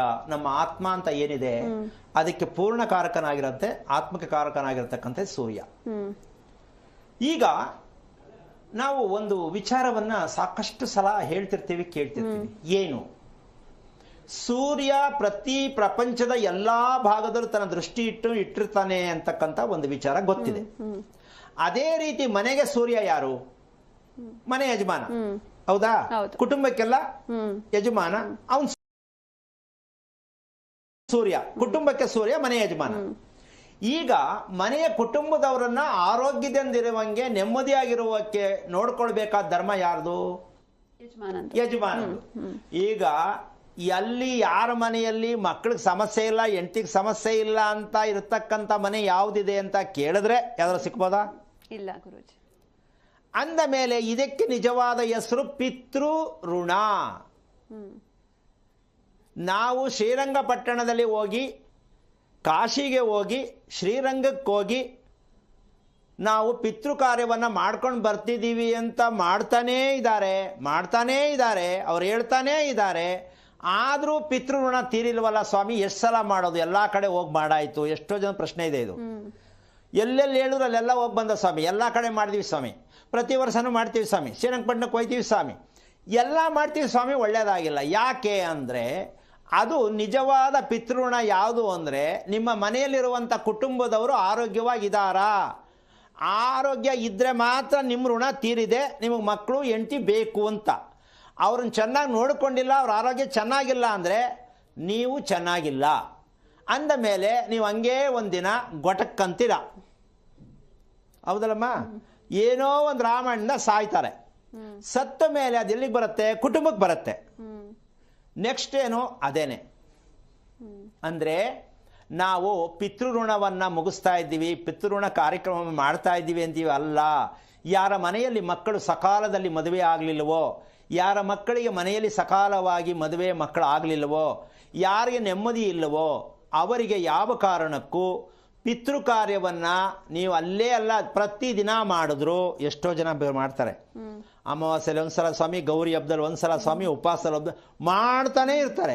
ಯಾಕೆ ಅಂದರೆ ಮೊದಲಿಂದ ಮಾಡ್ಕೊಂಬಂದಿವಿ ಅಂತಾರೆ. ಮತ್ತೆ ಯಾಕೆ ಸಮಸ್ಯೆ ಅಂದರೆ ಅದೇನೋ ಸ್ವಾಮಿ ಮಾಡಿಬಿಟ್ಟವ್ರೆ, ನಾವು ಮಾಡ್ತಾಯಿವಿ. ಸೊ ಈ ರೀತಿಯಾಗಿ ಪಿತೃಋಣವನ್ನು ತೀರಿಸೋದಕ್ಕೆ ಮನೆಯಲ್ಲಿ ನಿಮ್ಮ ಕುಟುಂಬಸ್ಥರ ಆರೋಗ್ಯ ಚೆನ್ನಾಗಿದ್ದಾಗ ನಿಮ್ಮಪ್ಪನಿಗೆ ಮೋಕ್ಷ ಸಿಕ್ಕತ್ತೆ. ನಿಮ್ಮ ಮನೆಯಲ್ಲಿ, ನೀವು ಇರುವ ಮನೆಯಲ್ಲಿ ನಿಮ್ಮ ಮಕ್ಕಳು ಹೆಂಡತಿ ಇದ್ದರೆ ನಿಮ್ಮ ತಂದೆ ತಾತನಿಗೆ ಮೋಕ್ಷ ಸಿಕ್ಕತ್ತೆ. ಅವರು ಕೂಡ ಹೈಮಂಗೆ ಸತ್ತಿದ್ದರೆ ಅವ್ರಿಗೂ ಮೋಕ್ಷ ಇಲ್ಲ, ಮುಂದಕ್ಕೆ ನಿಮಗೂ ಮೋಕ್ಷ ಇಲ್ಲ, ಮುಂದಕ್ಕೆ ಮೋಕ್ಷನೇ ಇಲ್ಲ. ನಾವು ಮಾತ್ರ ಪಿತೃಋಣ ಮಾಡ್ತಾ ಇದ್ದೀವಿ, ಪಿತೃ ಕಾರ್ಯ ಮಾಡ್ತಾ ಇದ್ದೀವಿ ಅಂತ ನೀವು ಹೇಳ್ಕೊಂಡು ಮಾಡ್ತಾನೆ ಇದ್ದೀರಾ. ನಿಮಗೆ ಪೂರ್ಣವಾಗಿ ಯಾವ ಕಾರಣಕ್ಕೂ ಸಿಕ್ಕಲ್ಲ. ಕಾರಣ ಆರೋಗ್ಯ ಅಂತಕ್ಕಂಥದ್ದನ್ನ ಮನೆ ಯಜಮಾನ, ಪ್ರತಿ ಮಕ್ಕಳು ಮನೇಲಿರ್ತಕ್ಕಂಥ ಪ್ರತಿ ವ್ಯಕ್ತಿಗೂ ಕೂಡ ಆರೋಗ್ಯ ಚೆನ್ನಾಗಿರೋಕ್ಕೆ ಏನು ಮಾಡಬೇಕು ಅಂತಕ್ಕಂಥದ್ದು. ಒಂದು, ಮನೆ ಯಜಮಾನ ಆರೋಗ್ಯವಾಗಿದ್ದಾಗ ಮಾತ್ರ ಬೇರೆಯವ್ರ ಆರೋಗ್ಯ ವಿಚಾರಿಸೋಕ್ಕೆ ಸಾಧ್ಯ ಅಲ್ವೇನಮ್ಮ? ಅವ್ರಿಗೆ ಆರೋಗ್ಯ ಚೆನ್ನಾಗಿಲ್ಲ ಅಂದಮೇಲೆ ಬೇರೆಯವ್ರನ್ನ ವಿಚಾರಿಸಿ ಏನು ಮಾಡೋಣ ಸ್ವಾಮಿ? ನನಗೂ ಹುಷಾರು ತಪ್ತದೆ, ನನ್ನ ಹೆಂಡತಿಗೂ ಹುಷಾರು ತಪ್ತದೆ, ನನ್ನ ಚಿಕ್ಕ ಮಗನಿಗೂ ಹುಷಾರು ತಪ್ತದೆ. ಈ ಕಾಟದಲ್ಲಿರೋರೇ ಜಾಸ್ತಿ. ಹಾಗಿರ್ಬೇಕಾದ್ರೆ ಯಾರೋ ಮಾಡಿಸಿದಾರ, ಟೈಮ್ ಚೆನ್ನಾಗಿಲ್ವಾ, ಗ್ರಹಗತಿ ಚೆನ್ನಾಗಿಲ್ವಾ, ಮನೆ ಚೆನ್ನಾಗಿಲ್ವಾ, ನಾವು ಹುಟ್ಟಿದ್ದು ಚೆನ್ನಾಗಿಲ್ವಾ, ಈ ರೂಟ್ಗೆ ಹೋಗ್ತೀರಾ? ಅಲ್ಲ. ನಾವು ತಿಳಿಬೇಕಾದದ್ದು ನಿಜವಾಗಲೂ ಪ್ರತಿಯೊಂದಕ್ಕೂ ಕಾರಣ ಸೂರ್ಯ. ಪ್ರಪಂಚಕ್ಕೆ ಪ್ರತಿಯೊಂದಕ್ಕೂ ಸೂರ್ಯನೇ. ಯಾವ ಗಿಡ ಹಿಡಿದು ಸಣ್ಣ ಪಕ್ಷಿ, ಕ್ರಿಮಿ, ಕೀಟ, ಪ್ರಾಣಿ ಎಲ್ಲವೂ ಸೇರಿ ಸೂರ್ಯನ ಬೆಳಕಿಲ್ಲದೆ ನಮ್ಮ ಬದುಕು ಇಲ್ಲ. ಗೊತ್ತು ತಾನೆ? ಹಾಗಿರ್ಬೇಕಾದ್ರೆ ನಮ್ಮ ವಾಸದ ಮನೆಗೆ ಸೂರ್ಯನನ್ನ ಎಷ್ಟರ ಮಟ್ಟಕ್ಕೆ ಬಳಸಬೇಕು ಅಂತ ನೀವು ತಿಳ್ಕೊಳ್ಳಿಲ್ಲ ಅಂದರೆ ಮನೆ ಯಜಮಾನನಿಗೂ ಸಮಸ್ಯೆನೇ, ಆರೋಗ್ಯದಲ್ಲಿ ಕುಟುಂಬದವ್ರು ಎಲ್ರಿಗೂ ಸಮಸ್ಯೆನೇ. ಅದಕ್ಕೆ ನಾವೇನು ಮಾಡ್ತೀವಿ? ಆವಾಗಲೇ ನಾನು ಪ್ರಾರಂಭದಲ್ಲೇ ಹೇಳಿದೆ, ನಮ್ದು ಈ ಕಡೆ ಮೂಲೆಗೆ ಬರ್ತದೆ ಸ್ವಾಮಿ ಸೂರ್ಯನ ಕಿರಣ ಅಂತ. ಅದಕ್ಕೋಸ್ಕರವಾಗಿ ಕಿರಣಗಳಲ್ಲಿರ್ತಕ್ಕಂತಹ ಒಂದು ವಿದ್ಯುತ್ ಶಕ್ತಿಯನ್ನು ನಾವು ಪಡ್ಕೊಳ್ಳೋದ್ರಲ್ಲಿ ತುಂಬ ಹಿಂದೆ ಇದ್ದೀವಿ. ಅದಕ್ಕೊಂದು ಸಣ್ಣ ಉದಾಹರಣೆ ಕೊಡ್ತೀನಿ. ಮನೆ ಅಂತಕ್ಕಂಥದ್ದನ್ನು ನಾವು ಗುರುತಿಸ್ತೀವಿ, ವಾಸಕ್ಕೆ ಮನೆ ಅಂತ ಗುರುತಿಸ್ತೀವಿ. ನಾವು ಹೇಳೋದು ವಾಸಕ್ಕೆ ಅಂತಲೇ ಮನೆ ಅಂತ ಹೇಳೋದು. ಮನೆ ಏನು, ಮನೆಯ ನಿಜವಾದ ಅರ್ಥ ಯಾವುದು ಅಂದರೆ, ಸೂಕ್ತ ರೀತಿಯಲ್ಲಿ ಮನೆ ಇಲ್ಲದಾಗ ಅದೇ ನಿಮಗೊಂದು ಶಾಪ. ಮನೆ ಗೊತ್ತಿಲ್ಲದೆ ಅರಿವಿಲ್ಲದೆ ಕಟ್ಟುವ ಮನೆಯೇ ನಿಮಗೊಂದು ಶಾಪ, ಅದೇ ನಿಮಗೊಂದು ದುಃಖ, ಅದೇ ನಿಮಗೆ ಒಂದು ಕಷ್ಟ. ನಿಮ್ಮ ಮನೆಯೇ ನಿಮಗೆ ಕಷ್ಟವನ್ನು ನೀವೇ ಗೊತ್ತಿಲ್ಲದೆ ಮಾಡಿರುವ ಕಾರಣ ಆ ಕಷ್ಟ ಬರುತ್ತೆ ಹೊರತು ಮನೆ ನಿಮಗೆ ಕಷ್ಟ ಕೊಡಲ್ಲ. ನೀವು ಕಷ್ಟ ಬೇಕು ಅಂತ ತಗೊಳ್ಳಲ್ಲ. ಇಲ್ಲಿ ಮನೆದೂ ಅಲ್ಲ ನಿಮ್ಮದೂ ಅಲ್ಲ ಅಂದರೆ, ನೀವು ಯಾರೋ ಹೇಳಿದ್ದನ್ನು ಕೇಳಿಕೊಂಡು ನಿಮಗೆ ಅರಿವಿಲ್ಲದ ರೀತಿಯಲ್ಲಿ, ನಿಮ್ಮ ನೈತಿಕ ಹೊಣೆ ಇಲ್ಲದ ಕಾರಣ ಯಾರೋ ಹೇಳಿದ್ದನ್ನು, ಇಂಜಿನಿಯರ್ ಇರ್ಬೋದು, ಪುರೋಹಿತ ಇರ್ಬೋದು, ಇನ್ನೊಬ್ರು ಇರ್ಬೋದು, ಹೇಳಿದ್ದನ್ನು ಸತ್ಯ ಅಂತ ತಿಳ್ಕೊಂಡು ನೀವು ಮಾಡ್ತಾ ಇರೋದಕ್ಕೆ ನಿಮ್ಮ ಕುಟುಂಬಕ್ಕೊಂದು ದೊಡ್ಡ ಶಾಪವಾಗಿ ನಿಮ್ಮನ್ನು ಕಾಡಿಸ್ತಾ ಇರುತ್ತೆ. ಅದಕ್ಕೊಂದು ಸಣ್ಣ ಉದಾಹರಣೆ ಹೇಳ್ತೀನಿ. ಮನೆಯ ಕಟ್ಟಡ ಅತಿ ಮುಖ್ಯ. ಇದು ಒಂದು ವಿಶೇಷವಾದ ವಿಚಾರ. ಇದನ್ನು ಸ್ವಲ್ಪ ನಿಮ್ಮ ಮನೆ ಅಕ್ಕಪಕ್ಕ ಸ್ವಲ್ಪ ನೋಡ್ಕೊಳ್ಳಿ. ನೀವು ಮನೆ ಕಟ್ಟಿರ್ತೀರ, ಕಟ್ಟಿದಾಗ ಅಕ್ಕಪಕ್ಕ ಮನೆ ಇರಲ್ಲ, ತುಂಬ ಖುಷಿಯಾಗಿ ಮನೆ ಕಟ್ತೀರಾ, ಹೌದಲ್ಲಮ್ಮ? ಮಳ್ಳು ಕಲ್ಲು ಎಲ್ಲ ಹಾಕೋಬೋದಪ್ಪ, ಯಾರು ಇಲ್ಲ, ನಮ್ಮದು ಆರಾಮಾಗಿ ಮನೆ ಕಟ್ತೆ ನಾನು ಅಂತಾರೆ. ಆರಾಮಾಗಿ ಮನೆನೂ ಕಟ್ತಾರೆ, ಬೇಗ ಮನೆನೂ ಆಗತ್ತೆ, ದುಡ್ಡು ಒದಗತ್ತೆ, ತುಂಬ ಖುಷಿ ಬಿದ್ದುಬಿಡ್ತಾರೆ. ಅಬ್ಬಾ ಎಷ್ಟು ಚೆನ್ನಾಗಿ ಮನೆ ಕಟ್ಬಿಟ್ಟೆ ಅಂತ ಖುಷಿ ಆಯ್ತಾರಮ್ಮ. ಅಷ್ಟಕ್ಕೆ ಸೀಮಿತ ಅದು. ಪಕ್ಕದಲ್ಲಿ ಬಂದು ಯಾರಾದರೂ ಉತ್ತರ ಭಾಗಕ್ಕೆ ಬಂದು ಇವ್ರ ದುರಾದೃಷ್ಟಕ್ಕೆ ಪಾಯ ಹಾಕಿದ್ರು ಅಂದರೆ ಇವ್ರು ಕೂತ್ಕೊಂಡ್ರು. ಈಗ ಅವ್ರನ್ನ ಮನೆ ಕಟ್ಟೋದು ಬೇಡ ಅಂತ ಹೇಳಕ್ಕಾಗತ್ತಾ? ಇಲ್ಲ. ಅವ್ರ ಸೈಡಲ್ಲಿ ಅವ್ರು ಕಟ್ಕೋತಾರೆ ಅಲ್ವಾ? ಯಾವ ಕಾನೂನಲ್ಲೂ ಅದಕ್ಕೆ ಜಾಗ ಇಲ್ಲ. ಅಂದ ಮೇಲೆ ಈಗ ಏನು ಮಾಡೋದು? ಈ ರೀತಿ ಸಮಸ್ಯೆಯನ್ನು ನೀವು ಎಷ್ಟು ಜನ ಅನುಭವಿಸ್ತಾ ಇದ್ರೆ ಸ್ವಲ್ಪ ಯೋಚನೆ ಮಾಡ್ಕೊಳ್ಳಿ. ದುಡ್ಡು, ನೆಮ್ಮದಿ, ಆರೋಗ್ಯ, ಖುಷಿ, ಮನೇಲಿ ಹೆಂಡತಿ ಚೆನ್ನಾಗಿರಬೇಕು, ನಗ್ನಗ್ತಾ ಇರಬೇಕು, ಗಂಡ ಹೆಂಡತಿ ಚೆನ್ನಾಗಿರಬೇಕು ಅಂದರೆ ಉತ್ತರ ಭಾಗ ಅತಿ ಮುಖ್ಯವಾದದ್ದು. ನಿಮ್ಮ ಮನೆಯಲ್ಲಿ ನೀವು ಅಮ್ಮಮ್ಮ ಅಂದರೆ ಒಂದು 2 ಅಡಿನೋ 3 ಅಡಿನೋ ಬಿಟ್ಟಿರ್ತೀರ ಉತ್ತರ ಭಾಗ ಅಂತ. ಬಿಟ್ಟಿದ್ರೆ, ಇಲ್ಲ ಕಚ್ಚಿದ್ರೆ, ಈ 2-3 ಅಡಿಯನ್ನು ಬಿಟ್ಟಾಗ ನೀವು ಯಾವ ಕಾರಣಕ್ಕೂ ಪಕ್ಕದ ಮನೆಯವನು ಬಿಡೋದೇ ಇಲ್ಲ, ಅವನು ಕ್ಲೀನಾಗಿ ನಿಮ್ಮ ಪಕ್ಕಕ್ಕೆ ಬಂದ್ಬಿಡ್ತಾನೆ ಅಂತ ಇಟ್ಕೊಳ್ಳೋಣ ಅಲ್ಲಮ್ಮ. ಈಗ ಆ ಮನೆಯನ್ನು ನಿರ್ಮಾಣ ಮಾಡೋಕ್ಕೆ ಪಾಯ ಹಾಕದ ಮೇಲೆ ನಿಮ್ಮದು ಸಮಸ್ಯೆ ಸ್ಟಾರ್ಟ್ ಆಗತ್ತೆ. ಈಗೇನು ಮಾಡೋದು? ಮನೆ ಅವನಿಗೆ ಕೊಟ್ಬಿಡೋದೇ ಇಲ್ಲ, ಅವನ ಮನೆ ನಾವು ತಗೊಳ್ಳಲ್ಲ, ಎರಡೂ ಆಗಲ್ಲ. ನಾವು ಅವನು ಕೊಡೋಕ್ಕೂ ಆಗಲ್ಲ, ಆ ಮನೆ ನಾವು ತಗೊಳಕ್ಕೂ ಆಗಲ್ಲ. ಮತ್ತೆ ಬಿಡೋದ, ಮುಂದಕ್ಕೆ ಹೋಗೋದ, ಮನೇಲಿರೋದ, ಅದೂ ಆಗಲ್ಲ. ಎಂಥ ಸ್ಥಿತಿಗೆ ನಾವು ಹೋಗ್ತೀವಿ. ಇದು ನೀವು ಪ್ರತಿಯೊಬ್ಬರು ನೀವು ತಿಳ್ಕೋಬೇಕು. ಮನೆ ಕಟ್ಟಾಗ ಹೆಂಗಿದ್ದೋ, ಆಮೇಲೆ 2 ವರ್ಷ ಚೆನ್ನಾಗಿದ್ದೋ, ಆಮೇಲೆ ಹಿಂಗಾಗೋಯ್ತು, ಅಥವಾ ಮಗನ್ಗೆ ಹಿಂಗಾಯ್ತು, ಹೆಂಡತಿಗೆ ಹಿಂಗಾಯ್ತು, ಈ ಥರ ವಿಚಾರಗಳು ಸಾಕಷ್ಟು ಮನೆಗಳಲ್ಲಿ ನಡೀತಾ ಇರುತ್ತೆ. ಅಕ್ಕಪಕ್ಕ ಪರಿಸರದಲ್ಲಿ ಇರ್ತಕ್ಕಂಥ ಮನೆಗಳಿಂದ ನಮ್ಮ ಮನೆಗೆ ದೋಷ ಆಗುತ್ತೆ ಅಂತ ಪ್ರಪಂಚದ ಇತಿಹಾಸದಲ್ಲಿ ಹೇಳ್ತಾ ಇರೋ ಕಾರ್ಯಕ್ರಮ ನಾನೊಬ್ಬ ಮಾತ್ರ. ಪರಿಸರದಲ್ಲಿ ಇರುವಂಥ ಮನೆಗಳಿಂದ ನಿಮ್ಮ ಮನೆಗೆ ಕಂಟಕ. ಪಕ್ಕದ ಮನೆ ಕಟ್ಟಿದ್ರೆ ಒಂದು ಕಂಟಕ, ಹಿಂಭಾಗದ ಮನೆ ಕಟ್ಟಿದ್ರೆ ಒಂದು ಕಂಟಕ, ಮುಂಭಾಗದ ಮನೆ ಕಟ್ಟಿದ್ರೆ ಒಂದು ಕಂಟಕ. ಹಂಗಾದ್ಮೇಲೆ ನಾವು ಒಂದೇ 1 ಎಕರೆ ಮನೆ ಕಟ್ಟಕ್ಕಾಗತ್ತ ಸ್ವಾಮಿ? ಯಾರು ಇಲ್ಲದೆ ನಾನು ಒಬ್ಬನೇ ಕಟ್ಕೋತೀನಿ 1 ಎಕರೆ ಕಟ್ಕೊಳಕ್ಕಾಗತ್ತಾ? ಅದು ತಪ್ಪೇ. ಮತ್ತೆ ಹೆಂಗ್ ಮನೆ ಕಟ್ಟೋದು ಪ್ರಶ್ನೆ ಆಗತ್ತಲ್ಲಪ್ಪ. ನೀವು ಹೇಳ್ತಾ ಇದ್ದೀರಾ ಈ ಕಡೆ ಕಟ್ಟಿದ್ರು ಕಷ್ಟ, ಆ ಕಡೆ ಕಟ್ಟಿದ್ರು ಕಷ್ಟ, ಮತ್ತೆ ಹೆಂಗೆ ಅವ್ರು ಕಟ್ಟಬೇಡ ಅಂತ ಹೇಳಕ್ಕಾಗತ್ತಾ? ಮತ್ತೆ ನಾವೆಂಗೆ ವಾಸ ಮಾಡೋದು? ಈ ಪ್ರಶ್ನೆಗೆ ಉತ್ತರ ತಿಳ್ಕೊಂಡಾಗ ಮಾತ್ರ ಸತ್ಯ. ಅದಕ್ಕೇನು ಅಂದರೆ, ಮನೆ ಸುತ್ತ ರಸ್ತೆ ಬರೋ ಥರ ಮನೆ ಕಟ್ಕೊಂಡ್ರೆ, ನಾವು ಕಟ್ಟೋ ಮನೆ ಸುತ್ತ ರಸ್ತೆ ಥರ ಇರಬೇಕು ಜಾಗ, 4 ಮೂಲೆ. ಈಗ ನಾವು ಬುದ್ಧಿವಂತರು, ಉತ್ತರಕ್ಕೆ ಸ್ವಲ್ಪ ಜಾಸ್ತಿ ಬಿಟ್ಕೋ, ದೇವ್ ಮೂಲೆ ಬೆಳಿಲಿ, ದಕ್ಷಿಣ ಬೇಡ ಕಮ್ಮಿ ಮಾಡ್ಕೋ, ಪಶ್ಚಿಮ ಬೇಡ ಕಮ್ಮಿ ಮಾಡ್ಕೋ, ಇದು ಇವುದೇ ಪ್ಲಾನು. ಈ ರೀತಿ ಮಾಡಿ 3-4 ದಿಕ್ಕು 4 ಅವತಾರದಲ್ಲಿರುತ್ತೆ. ಒಂದು ದಿಕ್ಕು ಒಂದೇ ಥರ ಇರಲ್ಲ. ಇಲ್ಲಿ ದಿಕ್ಕುಗಳು ಸರಿಯಾದ ರೀತಿ ಸಮಭಾಗ ಹಂಚಬೇಕು ಅಂತಕ್ಕಂಥದ್ದೇ ಶಾಸ್ತ್ರೀಯ ಧರ್ಮ. ಈ ರೀತಿ ಮನೆ ಸುತ್ತ ರಸ್ತೆ ಥರ ಓಡಾಡೋ ಥರ ಮನೆ ಕಟ್ಟುವಂತಹ ಒಂದು ಶಾಸ್ತ್ರ ಇದೆ ಅಂತ ಜನಕ್ಕೆ ಗೊತ್ತಿಲ್ಲ, ಅಲ್ಲ ಹೇಳೋರಿಗೆ ಗೊತ್ತಿಲ್ಲ.